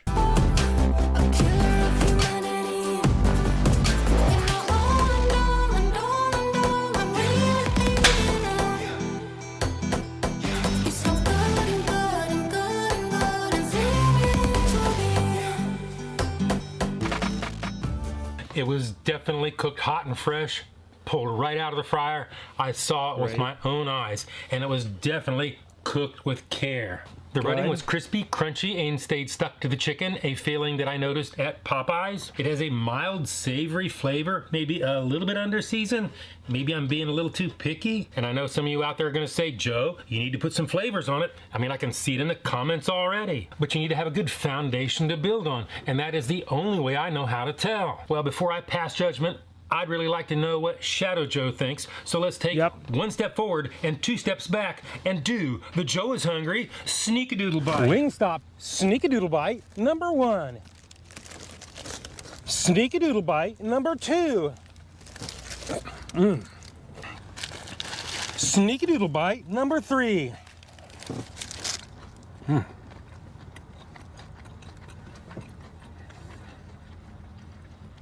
This is looking a lot better. Sweet, finally. It is crunchy, definitely cooked fresh, definitely cooked with care. It is savory. This is a completely different animal than last time. Okay. So let's move on with this video. With that out of the way, now it's time to give this thing a score. If you don't know my scale is 1 to 10, 9 being the best. Anything above 9 is a once lifetime experience and almost never achieved. 5 and down is that slippery slope to the pits and depths of fast food hell. So let's go ahead and give this the score that it really deserves. Give me a 7.5. I'm going 7.5. Wingstop, I'll be truthful with you. Shadow Joe and I, we couldn't stop talking about it all the way home. We were toying with high 7s, maybe even a low 8. Shit. But in order to do that, you need to check all the boxes. Test. Apparently you have some sort of portion control issue going on. Maybe you need to talk to your suppliers. I don't know. It's not my problem. If any of y'all out there want to get one of these, tell them to cook it to order, and hopefully you might get a big one. With that all aside, I like this sandwich, and you did not forget the pickles. So today, Wingstop. 7.2. I'm gonna go 6.8. That is my number. This is my review, and hopefully I will see you in the next video.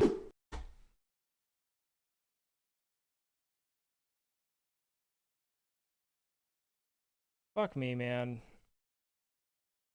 Life's brutal. I've never guessed Joe. I have guessed the fucking chaos of Roll for Sandwich better than I've ever guessed Joe. It actually crushes me just how much better I am at guessing fucking Jacob in his absolute, like, non-criteria. You know? Portions are a big deal. I agree. Nothing would make me more irate than getting underserved protein, especially. I would get really fucking mad. Oh! All right, let's Good see what this afternoon, is. D&D, TikTok, and beyond, and welcome to Roll for Sandwich, the series where I let fate decide my lunch. Let's go. Today's episode of Roll for Sandwich is sponsored by Dietz & Watson. They've provided all the possible rolls for the meats and cheeses for this episode, so let's see what kind of sandwich we can make with them. Let's get things started with our roll for bread. 5, oat nut. Oat nut bread is a whole grain bread with hazelnuts and oats baked right in. It's pretty hearty bread on its own, so I think I'm gonna forego the toasting today. Okay. Next up, let's roll for main. 8, sweet abruzzese. Abruzzese is a Italian dry pork sausage that is smoke cured, mixed Dry is never good on a sandwich, man. into the choice cuts of pork used for these sausages are various spices, including peppercorns. It's a very rich and smoky flavored sausage with that tangy salami-like flavor. Though spicy abruzzese exists, that's not the kind I have today, although this one is very black pepper forward. We're about to get Next a glazing. up, let's roll for cheese. 100%. 6, champagne cheddar.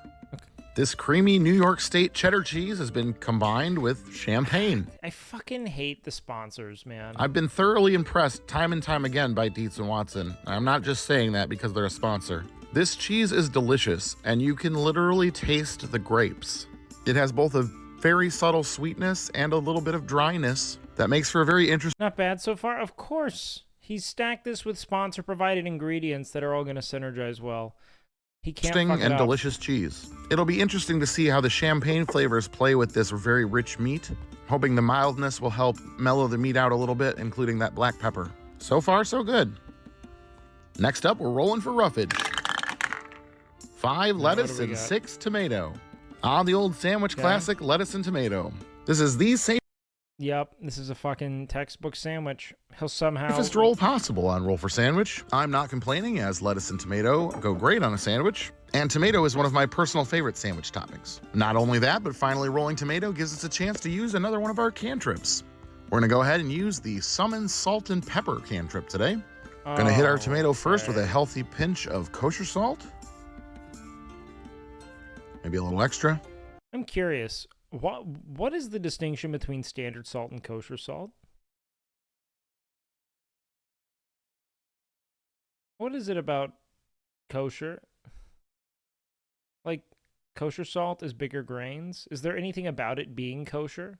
Like, I'm talking strictly about the kosher concept here. No. Not the difference in, like, size. I mean, like, is this somehow, like, does it keep kosher? Is there a universe where salt isn't kosher? Isn't it blessed by a rabbi? It can be. It's just the name? Okay. There we go. Got it. And then I'm unsure if this sandwich really needs more black pepper, but there we go. They come as a pair. All right, so far not too scary. Let's hit it with the wild magic. 15 extra sauce. All right. Okay. All right, so we're gonna be rolling This for is 2 sauces today. First sauce, here we go. such a layup. And that is a 4 root beer glaze. Layup. This root beer. Honestly, this is an amazing roll because they have such tart, tangy, acidic, savory flavors now. Adding the sweet glaze is going to from give it a St. Elmo's balance. Steakhouse in Indianapolis. Supposedly very good on ham. Can be used for chicken, other stuff like that. It is thick. It is sweet. It does taste of root beer, or like root beer barrels that melted in your pocket. Not the ideal roll. And last but not least, No, the he'll D20 like sauce that. roll. Here we go. I think it's a really good roll. 16 Stormin' sauce. Oh. It's the return of Gorman Thomas's mustard-based barbecue sauce. Same sauce, new container this time. I actually like this stuff quite a This bit. is a great I prefer roll. my barbecue sauce to be more I vinegary and think less this is sweet. rigged. And I'm a fan of mustard. Combining this with the sweet root beer glaze, it's gonna kind of be like a regular barbecue sauce. Let's get our toothpicks in to hold it together, and let's get it flicked in half. And let's take a look at that cross-section. That looks pretty good. I feel nothing but anger. Well, I chose not to toast the bread today, so of course I rolled 2 Yeah, give me a 9-8. sauces. Let's see how they taste together.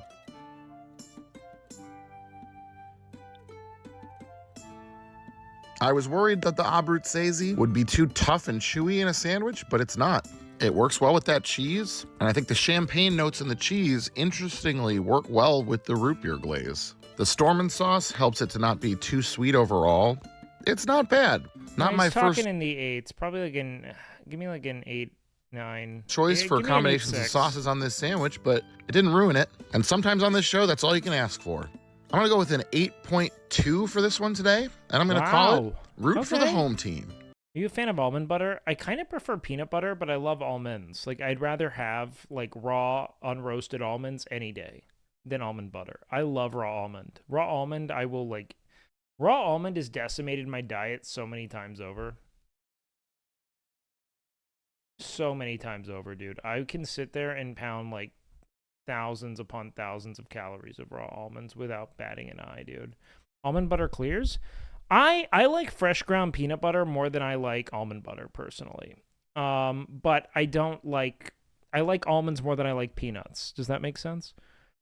I just prefer my almonds raw. I don't like the flavor they take on when you roast them as much. Cashews are great. I do love a cashew. What else am I a big fan? My old roommate eats raw almonds, but he's allergic. Well, that sounds ill-advised. I wouldn't do that. Pecans are decent. I like macadamia nuts and pistachios a lot. I'm honestly a big nut fan. Big fan of all kinds of nut. Almond, cashew, pistachio are best nuts. Those are all very agreeable nuts. I'm up there. Macadamia nut is also awesome. I don't know if anyone's a fan of macadamia nuts. They're fucking delicious. They're so good. But very, like, rich. A macadamia nut. Crazy rich.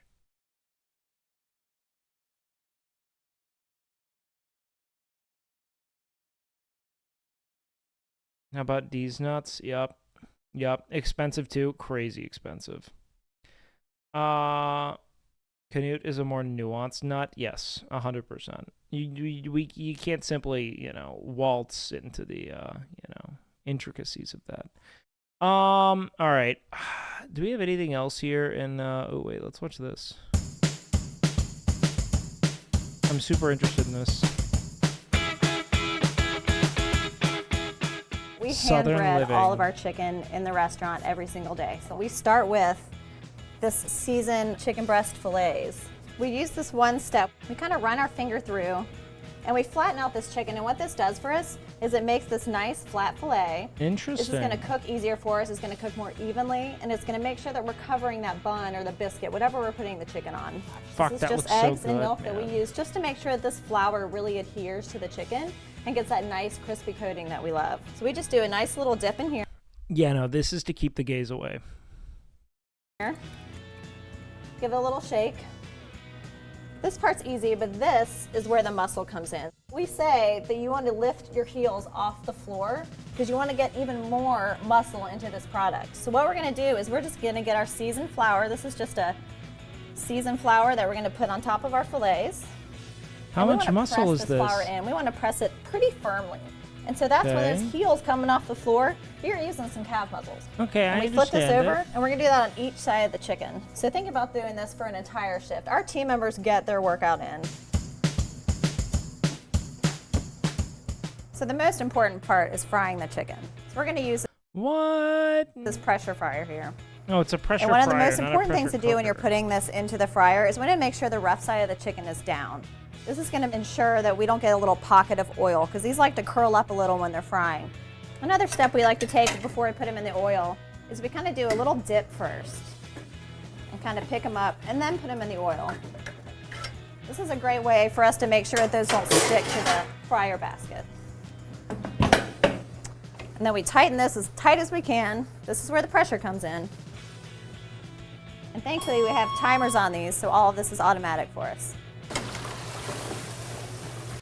Chick-fil-A, god damn it. They fry so well. Then they go into our pan. And that is our beautiful fried chicken fillets. I hate how good it It's is. impossible to overstate the importance of salt. It's a mineral that we really... All right, Joe. said for no reason, there is a reason. The reason is that Batista is the world champion and Triple H is not.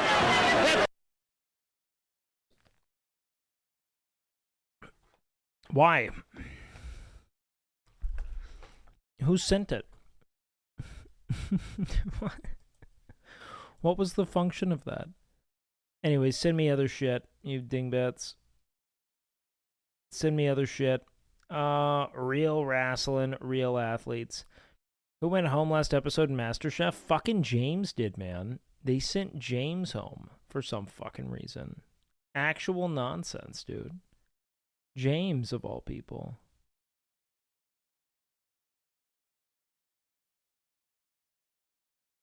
And he was a great cook, man. Like, it's kind of fucked.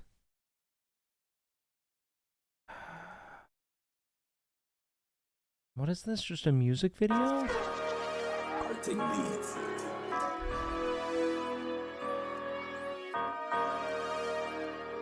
Okay, I appreciate this.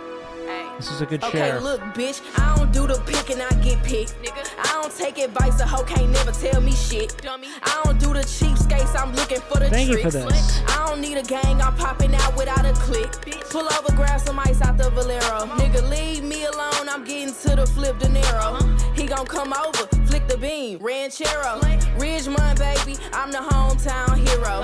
Y'all new bitch is zero. Me, I'm so 100 with this shit. Got the ball in my hand She's and a got the babe. running with this shit. I can't be playing with no nigga. Beat and punch them in his shit. Cut off both a nigga legs and get the drumming with his shit. Everything big, know how I'm coming with this shit. You play my shit on urban air and get the jumping in this bitch. Hey, to me it's fun to flex. We get the bumping in this bitch. I catch a trash ass hoe, I get the dumping in this bitch. Why the fuck would I go 50-50, nigga? I'm just a girl. Why the fuck you lick the lips, nigga? You supposed to lick the pearl. Why the fuck would I beef with a bitch who Why do you lick the lips? You're supposed to lick the pearl. That's funny.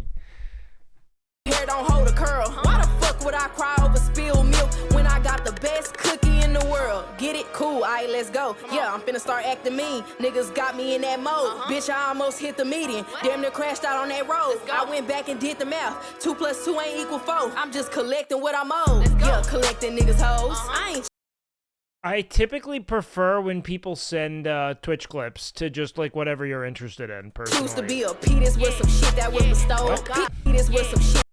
I'm just collecting what I'm owed. Yeah, collecting niggas hoes. I ain't choose to be a Penis with some shit that was bestowed. Picking up the back end and head to my humble abode. Yeah, it's okay. Emerald. Bam, bam, bam, bam, bam, bam. And you take some green onions and you go bam, bam, and you go bam.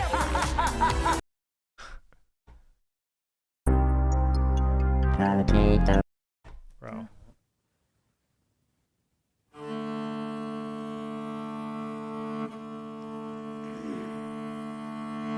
Guys, why are you sending me like Kathy Mitchell and shit? Stop it. Right. This is sick though. This record Oh yeah. is in honor of George Floyd, and I really hope we can see more unity and more peace when already things are so difficult. Already things are so difficult. Shout out to his family.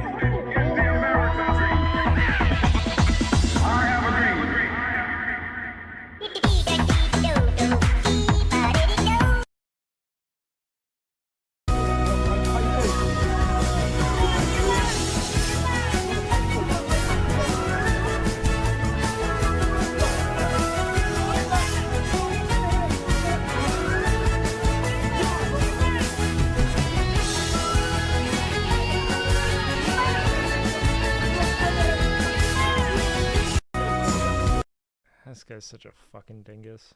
You love delicious hot meals, but recipes can be time-consuming. Guys, we've reacted to Kathy Mitchell so many times. I love her though, but Just toss it in the trash. Here's a simple salmon recipe. Add some. how about a new take on meatloaf? Alright, so we got the title. Art height. We're gonna need an art container. You know what I'm talking about? Oh, I know what you mean. You know what I'm talking about? Contain the art. Put it in a box. And then? Yeah? Think outside the box. Yep. Yep, horrible game!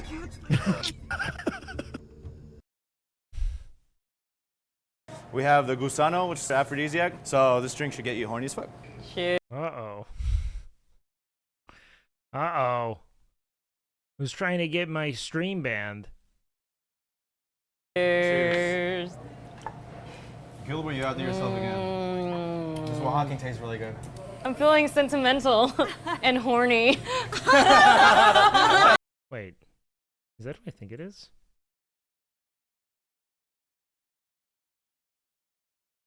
We have the Gusano, which is aphrodisiac, so this drink should get you horny as fuck. How is this like an all-in-one awesome clip? Cheers.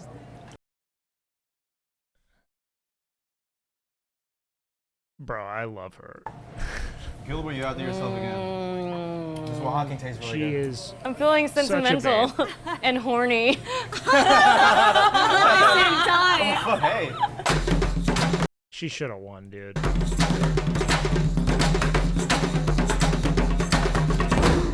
She was our queen, man. She should have won. She had everything it took.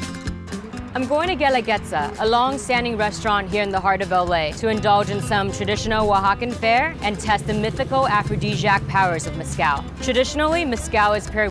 Yeah, I think alcohol just makes you horny. Like, I've drank mezcal. I used to only drink mezcal, and I was very horny. But that would also happen when I drank whiskey. That would happen when I drank tequila. That would happen when I drank vodka. It all made me horny. With mole. So the Lopez family will invite me into their kitchen, and they'll show us how to prepare this rich and complex mole sauce. My mouth is watering just thinking about it. Damn, Fritzia. Look at those legs. Oh my God. They're little Oaxacan legs. Well, welcome. My mom is back there, and When did this come out? We have the gusano, which is aphrodisiac. 9 so years ago. Okay. He wants to teach us how to make mole, so I think you're gonna get a treat today. If you're ready, we can just have some mezcal and mole. No, aphrodisiacs are BS. Yeah, they are. A lot of it's just expectation, you know what I mean? Oh, I love drinking during the day. Me too. Let's do it. Let's go. Look at this beautiful spread. Is this Placebo's all very going into strong. the mole? Yes. Okay, I'm skipping this because I don't want to watch the whole video. If I know anything, this dog's either about to shit or throw up.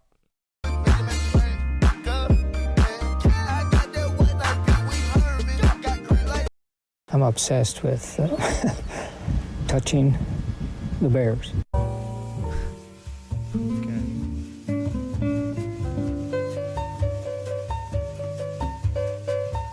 I'm like, yo, guys, this is for Twitch clips, not just what you're into. And then I get nothing but shit you're into.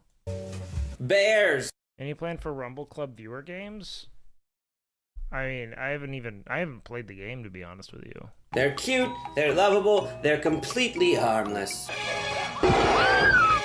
You said anything? No, I didn't. I said not anything, not like anything you're into. I wanted like Twitch content that I could react to. That's typically what clip queue's for before we get into our react content.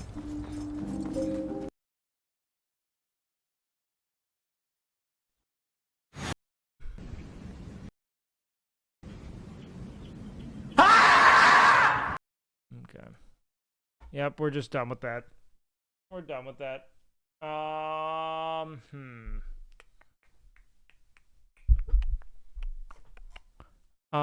Let's do this. I say, let's see, we're 2-ish hours in. We could work our way into some reacts, or we could just go right into knocking out some.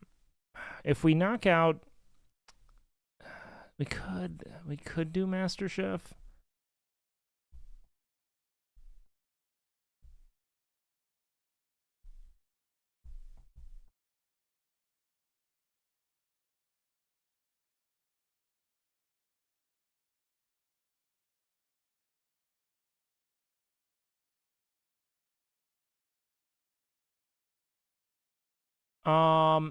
Okay, then before we lock in, I'm gonna throw this on real quick. I'm gonna run downstairs. I'll be right back, and then we'll go into MasterChef, I guess. Dry season, Well, it's kind of boring though. I don't care. Suck my dick. Shut the fuck up, dude. Shut the fuck up. Turns crowd onto this remote atoll in the Indian Ocean. See him down there? He's like, I was just doing a trick. No, I wasn't even trying to catch him. I was just doing a trick. What do you mean, what bird? I didn't even see a bird. That fish is hungry. This fish looks like he only orders DoorDash. Being a poison dart frog parent is hard. Yeah, but have you ever tried being a gooner in an age of anti-goon propaganda? This is a poison dart frog.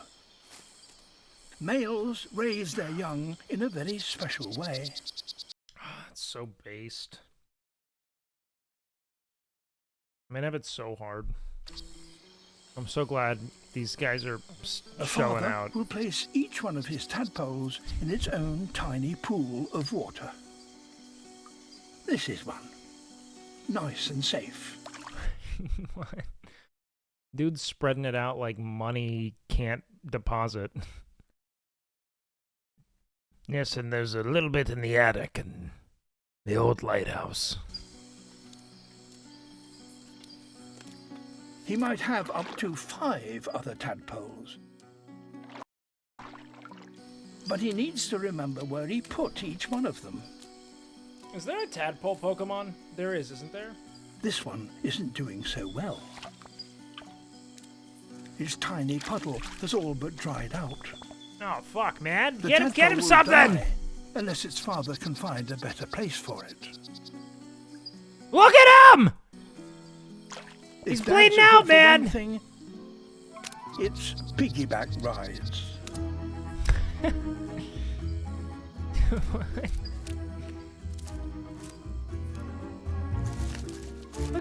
guy. Look at this big old sperm on his back. Fathers are no bigger than God, this thing wants to get killed. Nothing looks a more human unhappy. thumbnail, Tim Paul, but good this call. enables them to get to places that others can't. This could be perfect. Nice. The only No, problem wait, he wants is back. that there's no food here. Fathers Figure it out, need bud. help. I've been saying that for years. Let's get our dad some help. This man needs a wife to hit. Somewhere in this forest is a carton of milk. He'll be back for it. Mum. Yo!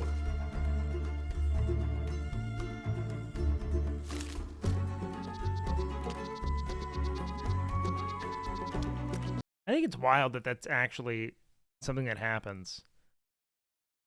That dads will, like, go out for groceries and just leave their entire life behind. Like, you can't do that anymore. It'll be like, I saw your Facebook update. Did you see the new Andrew Tate copy pasta? It goes absurdly hard? No, what? a female could do something a male cannot.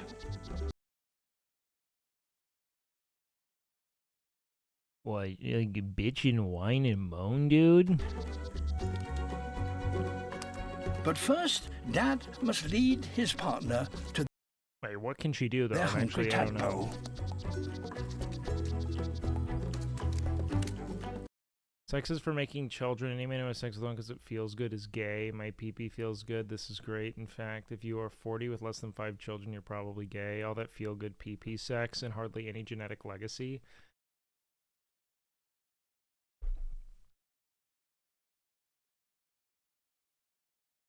Man's a born Catholic.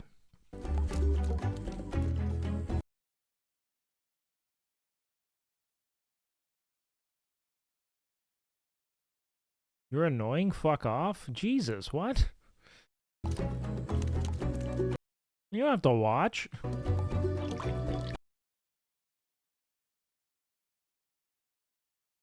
The sex guy? Who's the sex guy? Oh, it's a meme. It's a copy pasta, dude. Yeah, man, I hate to say I agree with Andrew Tate this time, you know? Gay men can't conceive. It's science. Wanting to have sex with women for pleasure is gay. Begrudgingly having sex with a woman to have a child so people stop asking if you're gay is straight. And mother deals with the problem. What's she doing? She lays a single, unfertilized egg. He's gonna eat an egg. Okay, that's kind of hard. I like how, like, I don't know if they're just stringing this narrative together, but what I love about this is that homie pulled up and was like, "Yo, can you go shit another little egg in that bowl over there? Yeah, throw it out the cloaca." But first, Dad must leave. He's gonna die.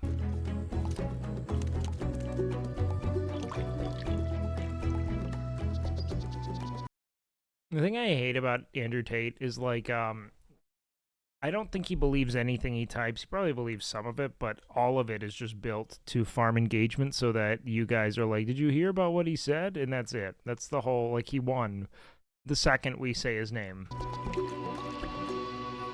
And mother deals with the problem.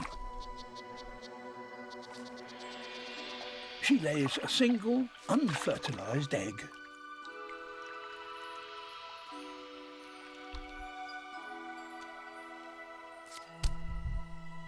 And her tadpole gets a much-needed meal. Nice. For the next 6... Why don't humans do this?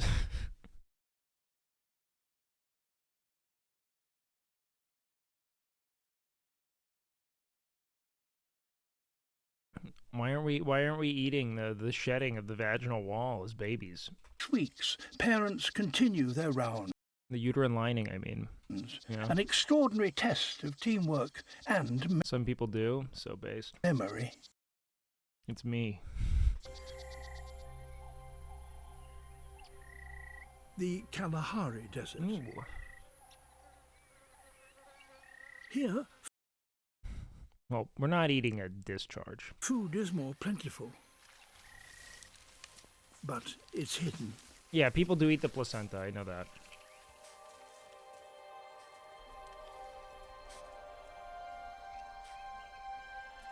A pangolin. Man, this thing is so fucking cute, dude. Look at this armored fucking... It's just like an... It's like an armored raccoon. Look at, like, its fucking dumb little hands. She can collect food that others can't reach.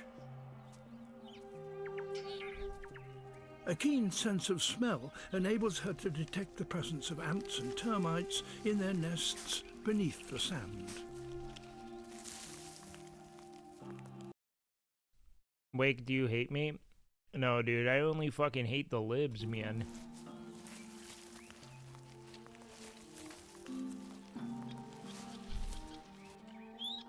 That's sick.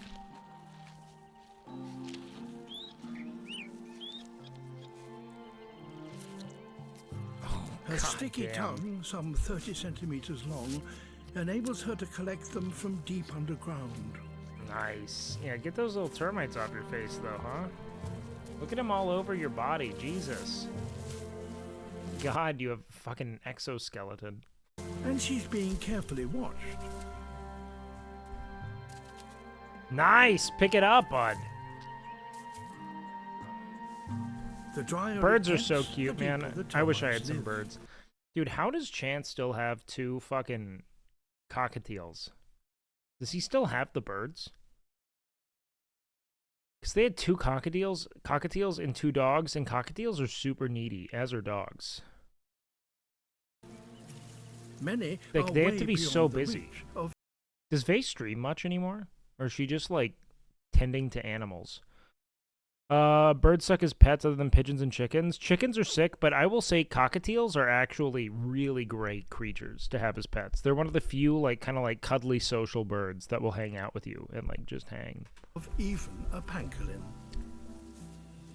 Does Vase stream much? Of Her an PC been aardvark. dying? I don't know why, I never see her alive. It's the world's largest burrowing animal. What?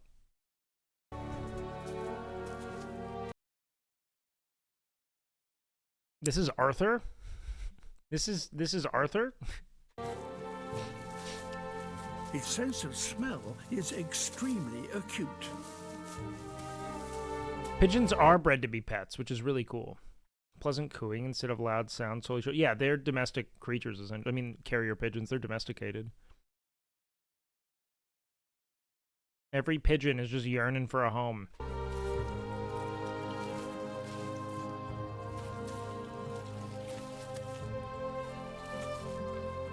This is the weirdest looking creature, man. Shovel-like claws and powerful legs enable it to dig down to depths of 5 or 6 meters. A full-grown aardvark Where is this, like the Serengeti? needs to eat about 50,000 termites every day. 50,000? I'm sorry for your numbers, man. I'm glad you guys are prolific. Holy shit. Termites are highly nutritious and full of moisture, and they can be collected here year-round.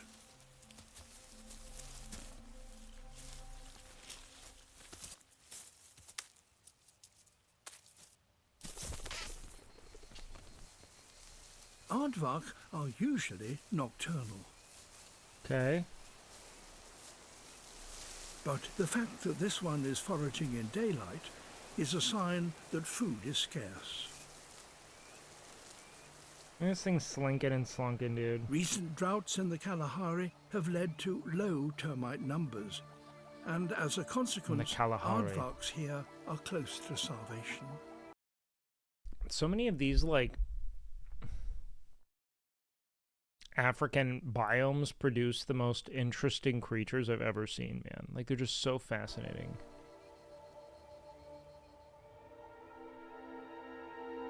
Changes in the world's climate are affecting many of Africa's Oh, Nambia's a fucking trip, man. It's a different universe.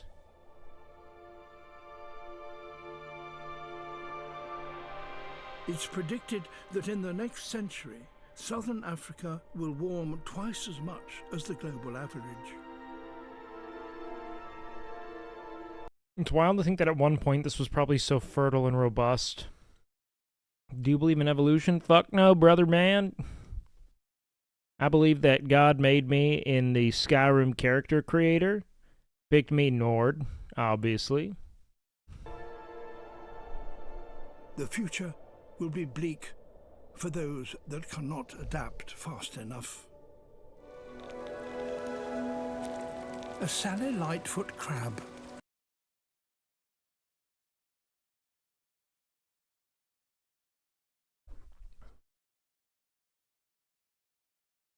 Hold on, just a side note, please help me out. I do not like that the protests happen in universities soon, maybe even hospitals, banks. I strongly disagree on the place.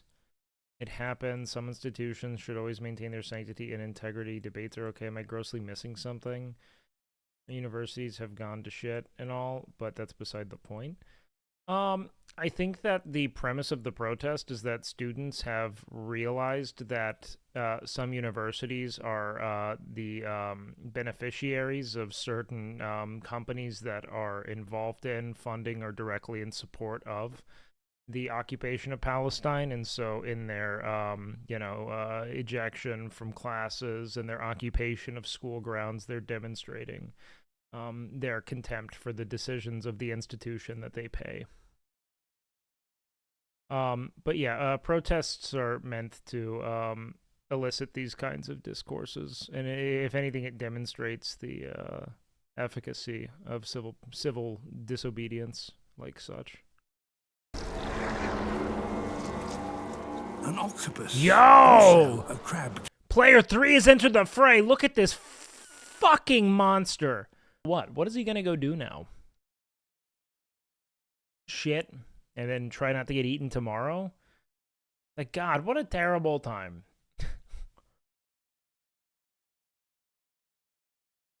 Like, there's no, like, to be low on a legitimate food chain must be the worst. It just has to be the worst. Because, like, like lions and other, apex predators in their given, ecosystem, they have a lot of leisure time. You know what I mean? Like, they don't eat every day. And one kill will last them a while. Like, they nap, they hang out, they just walk around, enjoy the environment. Like, fuck, like, what a terrible role it is. Imagine being like a rabbit's, like, sole job is to be, like, fodder for predators. That's it. They're just meant to fuck a ton.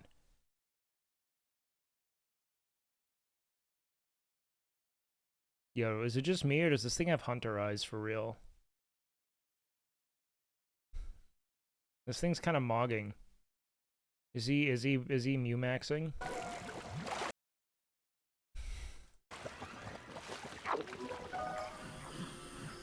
Tiger Cub meets her father for the first time. Okay, do we want MasterChef now?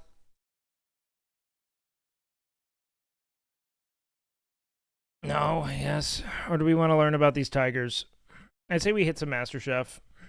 I'm ready for MasterChef now.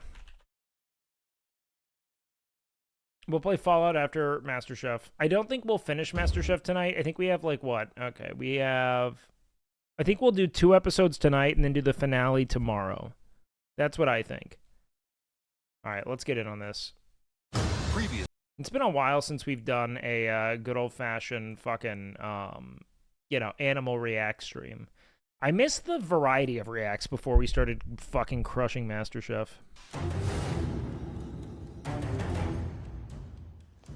Final four. I have a 25% chance to win $250,000. It's so. That's not how it works. You're not rolling the dice. You don't have a 25% chance.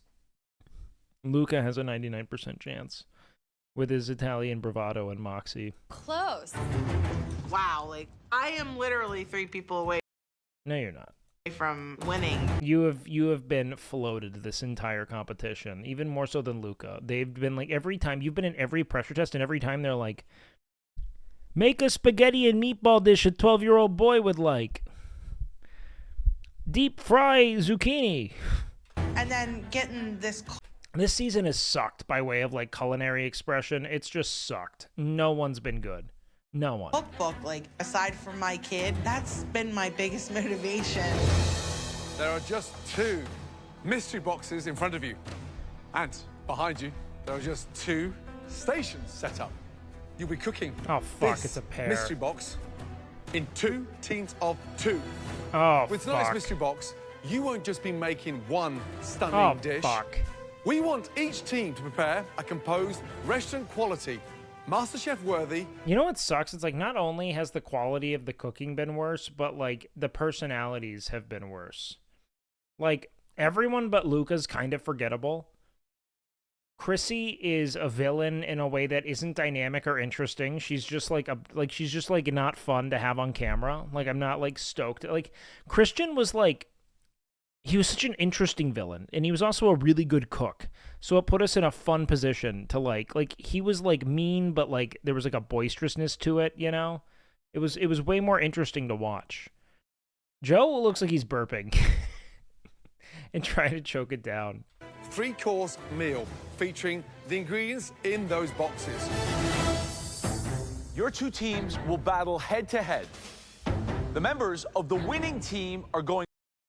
You know what's funny? 2 teams will battle head-to-head. Luca is just always making the face Miz makes when he checks himself out on the camera feed. Anyone know what I'm talking about? If he just does this like...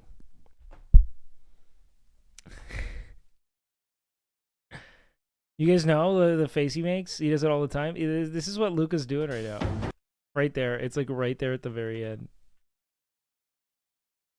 The members of the winning team are going straight into the top 3.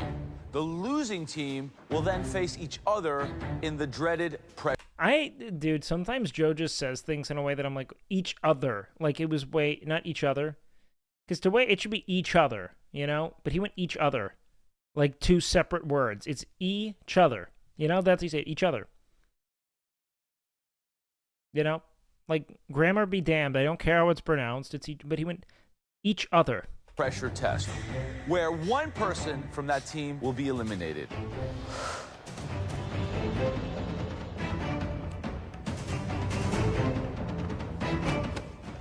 Seeing as this is a... Joe is a restaurateur, but he's an ass. I'm going to be honest, that sentence doesn't convey anything of meaning to me. Like, why is that a but? Like, those things are mutually exclusive typically, or like one should rectify the other, you know what I mean? Like, it's like, maybe if you were like, Joe is a great restaurateur, but that's just me being like, Mike is a salesman. Buddy beats his wife. What? Mystery box challenge. The person who will get first team pick is the home cook who has the most. Mystery box wins. Like it's not like a but. It's like he's a salesman who beats his wife. Joe's a restaurateur who's an asshole. Not but, you know. I think they meant because restaurateurs are very polite towards guests.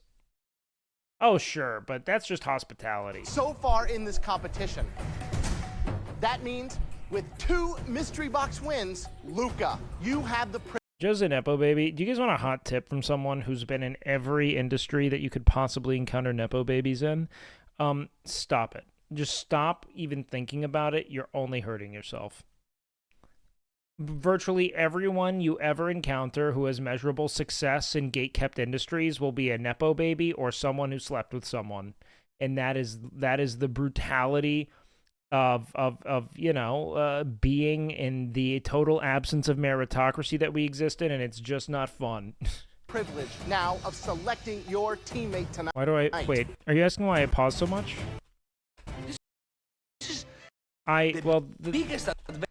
The thing is that I want to make it more about how I interface with this content than the content itself, because I think it's fun. Of selecting your team. Mystery box wins. Luca, you have the privilege now of selecting your teammate tonight. This is the biggest advantage I ever had. Now The biggest I really advantage. have the game in my hands. The game. All right, Luca. Who are you going to pick? Of course, I bet he goes Jesse. I'm not gonna pick Chrissy. Jesse and Natasha are both very strong competitors, but me and Natasha in the past didn't get along that much. Jesse's pretty agreeable. I pick Natasha. Wow. We don't care for each other. I think his strategy is that if he loses, he can beat her. One bet. Natasha and I have this drive for success that it's gonna be very tough for those two to compete with us. Worst nightmare just happened right before Oh, Jesse's got to take a stance. my Hold on. eyes. I'm stuck with the thing. For suck sex. It's gonna be very tough for those that it's gonna be very tough for Natasha and I have this drive for success. Success. I have this drive for success. Nightmare just happened right before my eyes. I'm stuck with the thing. She doesn't. Fuck, that's mean, bro. That was a mean ass sentence, Jesse. That was fucking brutal, bro. If she weren't a vile racist, I'd feel worse. But she's like such a fucking horrid person. You know? It's not like I have an issue with her not being like physically attractive, you know? I don't. And I never want that to be misconstrued, but like she's just so mean. Doesn't work with other people at all. Like, And it probably she has no something to do with concept of team. people being both cruel teams, take and your her boxes internalizing it. But back to your stations to find out exactly what's in there. All right, let's see what we got here. Oh wow! Please it's no Walmart. the most beautiful mystery box ever. This is like everything, a bro. chef's dream. Oh no. They're about to fuck him somehow, man. The very, very best of ingredients that this country has to offer. Take a moment to look at them. What really stands out to me is how poorly she's aging. She's just overweight. Overweight people don't tend to age as well as in shape people because you can see a great deal more of, like, you know, the sagging and wrinkling of the face. And absorb them all. You have Colorado lamb, Maine lobster, rainbow trout from the Catskills. Montana parsnips. Oregon beets. Is Montana known for it? Not related to her waitress, looks so much older than she is. Typically, I find that that's kind of... But she does look older, I'll give it that. Napa Valley wine, Washington apples, Florida mangoes, and Hawaiian macadamia nuts. 50 states. Wait, do you have to, like... Huh. 50 ingredients. Let's see. Each team will have 90 minutes to prepare, cook, and present 3 stunning dishes using those incredible 3. American ingredients. Watch your back. Your 90 minutes starts now. All right, give me your ideas. I mean, I'm thinking about like time-wise, like Yeah, what's lamb. gonna. No? So Luca. Didn't even get this sentence out, man. I'm thinking time... Lamb? Like, just that was Canute coded. Was able to put his personal differences aside with Natasha. They really don't like each other. There's 2 very strong minds trying to come together. For appetizer, I was thinking, how about we do like a beautiful halibut ceviche? Okay, can I tell you my Yeah, go ahead. my Tell me idea? yours. Can you shut the fuck up? Yeah, I think it's much better than okay.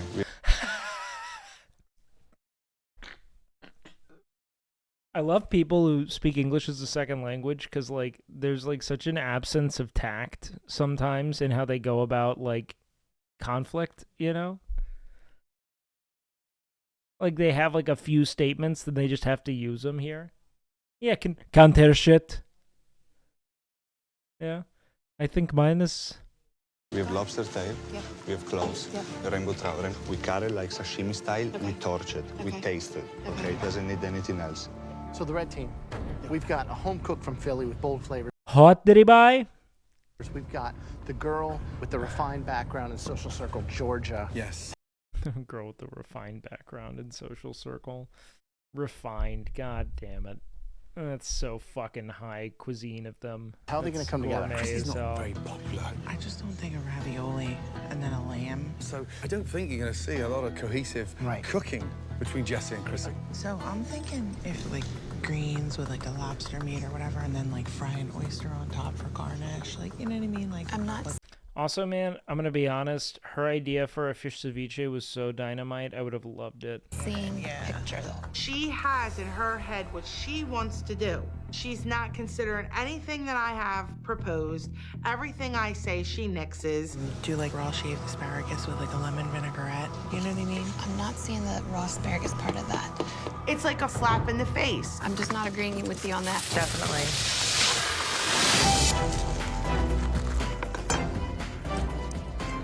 Right, blue team. Yes, chef. Tell me the menu. So we are going to do a seafood medley salad. A seafood medley salad. Sounds like the 80s. No, seafood salad. A seafood A salad. seafood salad. What's the entree?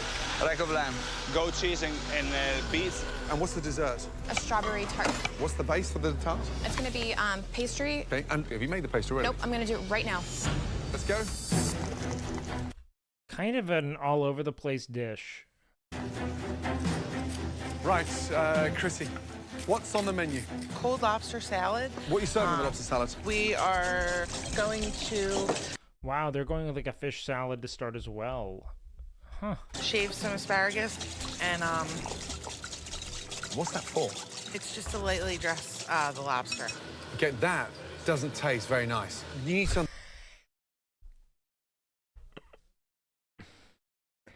Smells like as nice as you could put it. That's not.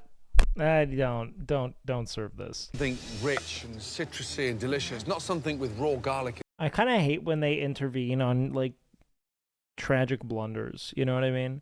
In there. What's the entree? We've got a rack of lamb. What the fuck, dude? They're just going one for one? We're going to have an herb crust for it, Okay, dessert. What is it? like an apple tart tatin. Can you?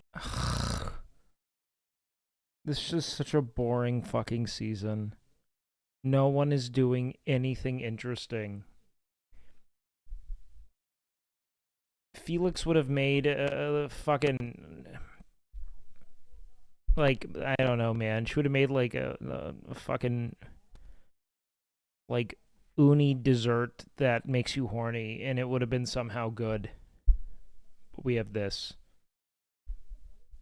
Ben Starr would have found a way to make fish out of peas. Can you make a tarte tatin within 60 minutes? More of an apple tart. Okay, how are you presenting the lobster Giuseppe would have made sex on a plate. salad?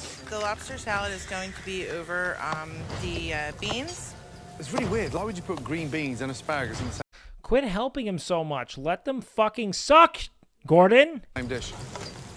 I didn't know you were doing the green. It's just for... Hold on. You didn't know she was doing the green beans. I missed that part. I'd never. Ladies, are you together?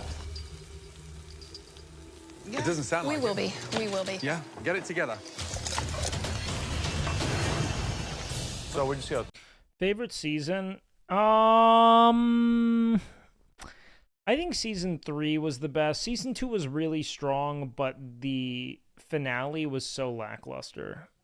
There. Chrissy and Jessie are all over the place.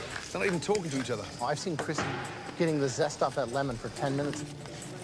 Blue team, they're still working a little bit behind because they're doing like a seafood platter. Opening all those seafood just for a sample doesn't make sense. The top four showing signs of cracking under pressure. So, 40 minutes gone. You've now got 50 minutes to go. Wow, time flies in the MasterChef kitchen. Natasha. Hi, chef. I love how Luca will just marvel at something that's occurring like that. Wow, where did the time go? That is I crazy. think this is the dream team. Are you guys really number 1 and 2 cooks in this competition right now? That we are, yes. But if you lose, You'll be in the pressure test with Luca. Who wins? Obviously me. You've got the dessert and the short ribs right now, and I'm switching to the lobster. Is that what's happening? Yeah, I gotta get these apples working. Unbelievable. Have they even started making dessert? No. 50 minutes to go for each team, and they still haven't got their pastry nails. Dessert should be in the bag at this point. yep, first thing you start working on. Okay, I'm so worried about this.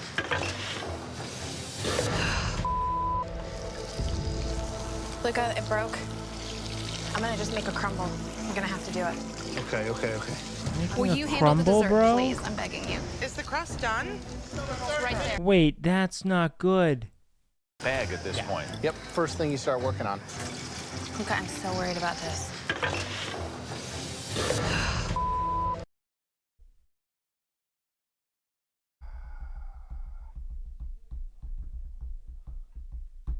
We're fucked. Luca, it broke. It's a textbook come from behind for the red team. I'm gonna just make a crumble. I'm gonna have to do it. Okay.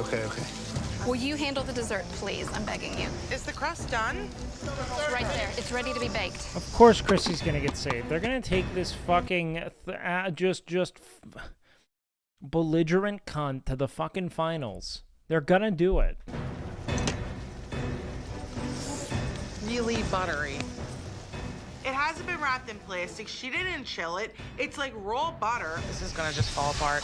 We don't have enough time to make and chill another pie crust. I'm about to explode. Can you make a crepe? Make a crepe, yeah. I don't know how to make crepes. 1 1/4 cup flour, 3 egg. Are you sure? Yeah, kind of. Last 10 minutes.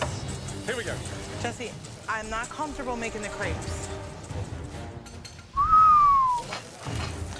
Jesse, it's She's not comfortable making anything other than food her 12-year-old son eats, dude. Not to be cruel, I don't think there's anything wrong with that. It's just she's fucking got so many layups so far to just continue to make, like, home-style cooking. She's never had to do anything outside of her comfort zone. There's no range, you know? It's just sticking. I've never made crepes. I'm not familiar with them. Jesse, I am not comfortable doing the crepes. Say the word. Babe, you abandoned me on the lobster, so you gotta pick something you can cook. Whoa, Jesse! We have to cook! Comfortable doing the crepes. Babe, you abandoned me on the lobster, so you gotta pick something you can cook. What?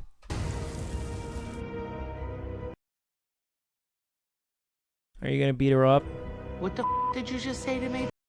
You gotta pick something you can fucking cook, because you can't cook anything. Bitch. Wait, she looks like she's gonna, like, hit her. I literally am gonna take this hot pan and smash it. See, this is why you tweet the N-word when you get a recommendation for the Philadelphia 76ers on Twitter. Because you cannot process anything that doesn't align blissfully with whatever you believe your excellence to be or represent. It's fucking insane. It in her face. I have got to get out of this kitchen right now, or I am seriously going to go to jail today. God, she sucks. All right, Jesse. I kind of want Jesse to clutch it now, you know? No, I want Jesse to be the one that puts Chrissy away. That's what I think should happen. It would be good. Last 10 minutes. Jesse, I'm not comfortable making the Jesse? crepes. It's just sticking. What are your thoughts on the occurrences at UT Austin, like the protests? I respect and support everyone's right to protest. I think it's one of the most integral affordances of a functioning democracy and something that you should protect and uplift and cherish. Jesse, I am not comfortable doing the crepes. Babe, you abandoned me on the lobster, so you gotta pick something you can cook. What the did you just say to me, bitch? The fuck did you say? I have got to get out of this kitchen right now. or I am seriously going to go to jail today. She goes and throws a temper tantrum, and she quits. Whatever, I'm not going home. I'm just gonna do it. All of it.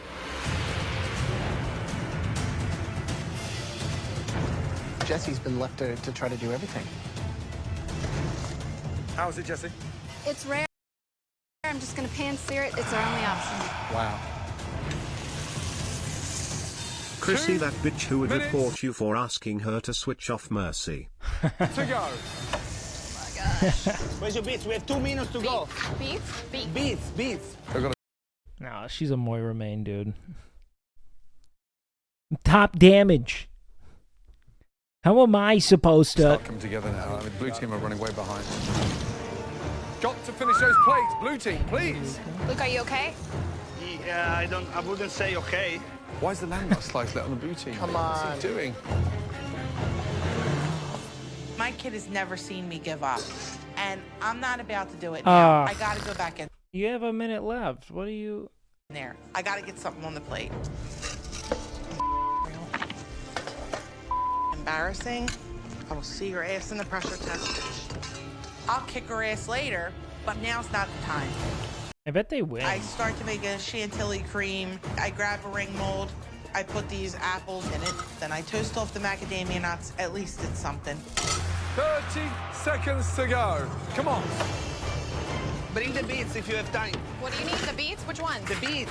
Where do you want them? On the plate. Got it. 30 seconds to go. Oh my gosh. Got it, Luca. I have to finish that dessert. 10. 9. Wow. 8, 7. 6. I think they actually fucking ruined. 5. 4. I actually think they threw. 3. 2. 1. Or it's just an edit. All of you, hands up in the air. If I think red team won. Okay, blue team, bring all. Wait, hold on. In the Was air. that a hug? Okay. Okay, so maybe they Bring clutched. all 3 of your dishes up. If Jesse 1v3, don't Let's go. slip, bro. Appetizer, entree, dessert.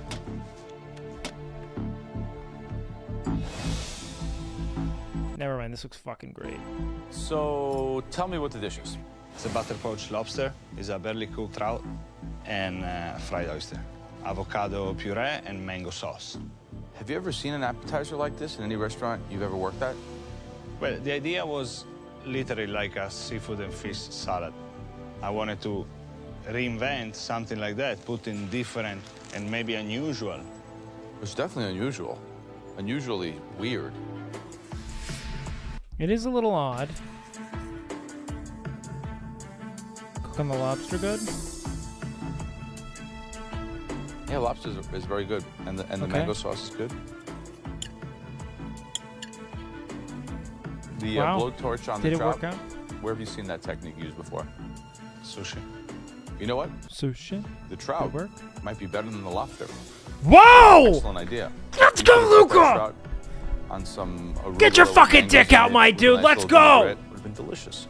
It could have been great. I mean, Dude, it's the very Luca good. comeback Could've been narrative from the fucking king of mid. Natasha, describe the entree, please. Trailblazer. A jus with some red wine, parsnip puree, and then we've got some roasted beets as well with it. Perfect cook on the lamb for sure. Ooh, come on. Glaze it. Come on. Lamb delicious. Puree is exceptional. Smooth, Ah. obviously. Plating, slightly sloppy. Not the best looking lamb dish. Can't really taste the beets because they're soggy in a way that they're sort of almost slightly overcooked. But the puree is delicious. And the cook on the lamb, yeah, beautiful. Good job. Thank you. God damn it. Thank You loved seeing Luca triumph here.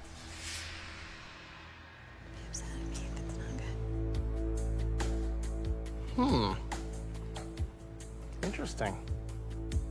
Explain the dish to me, please. A deconstructed Dude, this looks like the shit Lynn got sent home for. Oh, God. strawberry tart. So we've got the pastry down on the bottom, and then we've got a beautiful vanilla pastry cream in the top, and then a strawberry compote on the top as well. Was that what was gonna be the crust? It was going to, yes. What was wrong with it? Was it? It's just falling apart. You know, I didn't put the egg wash on it after I'd put it in to hold it and bind it together. The way I see it is, at the very least, this is 2-1. Yeah, I think that was they my own probably fault. fucked the dessert, though. It's a little thick. Yep. It's not like a real creamy kind of deal. I know you're running But- short on time.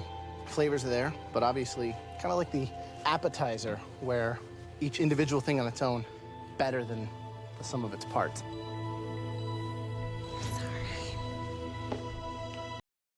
Why does Chrissy always look like she's about to commit a hate crime? Because she is. She is. Yes. Every 3 seconds, Chrissy considers a hate crime. I let myself down and I let Luca down. It's embarrassing on my part. It really is. Red team, please, Chrissy and Jesse, Luca? bring. All right. It really is. Spirit of OJ shining through. Red team, please, Chrissy and Jesse, bring all 3 of your dishes. Thank you.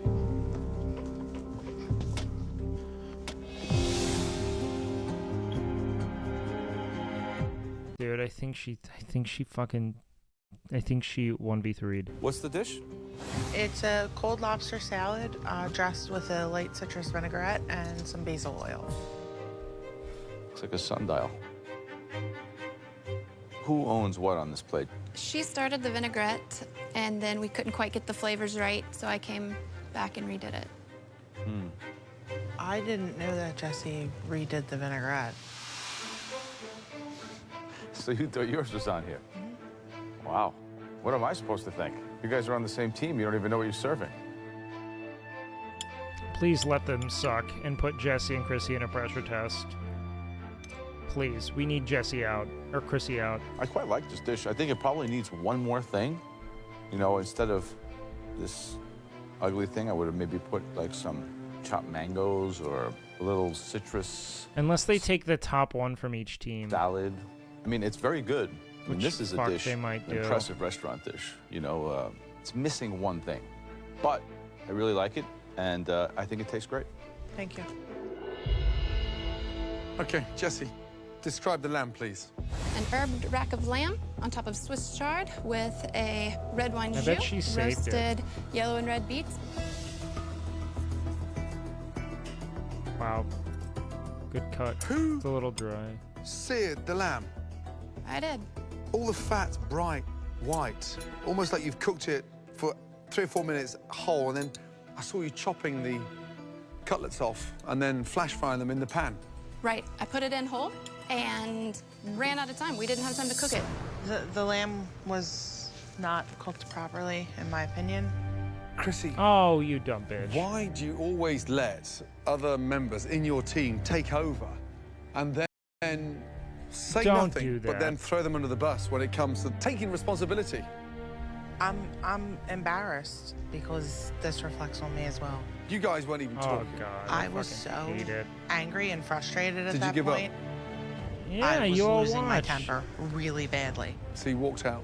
I had to go and take 5 minutes and calm myself down. So when she shut down the parts of the lamb dish that she was gonna do, like the greens and stuff, I did because you weren't there.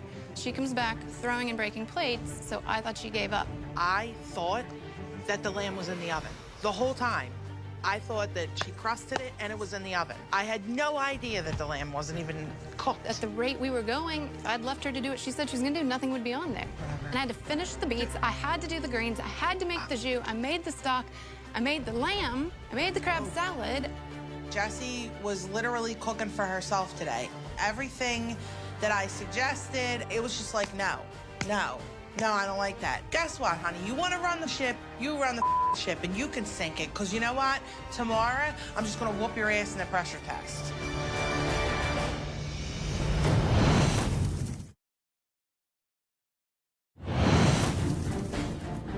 You guys weren't even talking. What happened? I thought that the lamb was in the oven. I had no idea that the lamb wasn't even cooked. At the rate we were going, if I'd left her to do what she said she was gonna do, nothing would be on there. And I had This to is such finish a the beets, fucking I had mess, to do dude. the greens, I had to make the jus, I made the stock, I made the lamb, I made the crab salad. Like a truly dumb fucking context here. I mean, the fact that you rallied round and got that lamb back in the pan, whose idea was that? I did that. Okay, good, because that's nailed. That's cooked beautifully.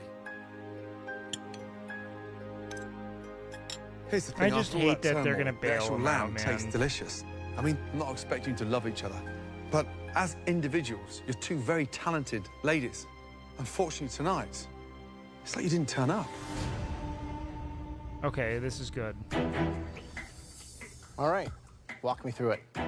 Well, it was supposed to be an apple tart, but there was just no way to make another crust in that time. I think that you did the best with what you could do. I think Luke is in the Cooked well top this season 3, long. 100%. It's not what we would have loved to have seen. Super far from This is being a good. restaurant. I think Luke is quality winning, dessert, dude. but, I really good do. effort.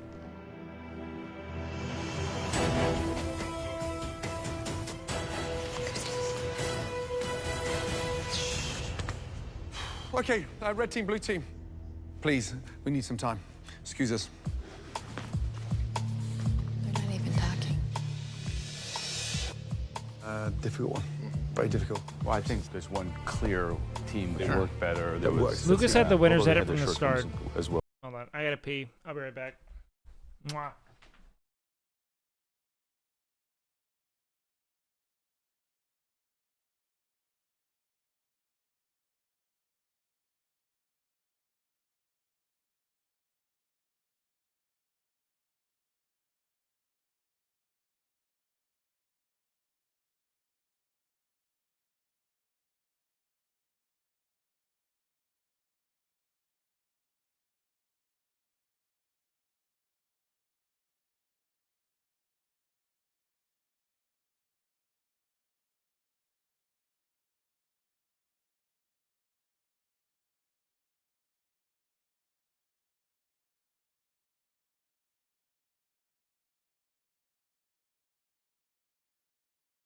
When streamer goes away, the rats come out to play. We wait all night and day to ratch him when I say beach mouse. Beach mouse.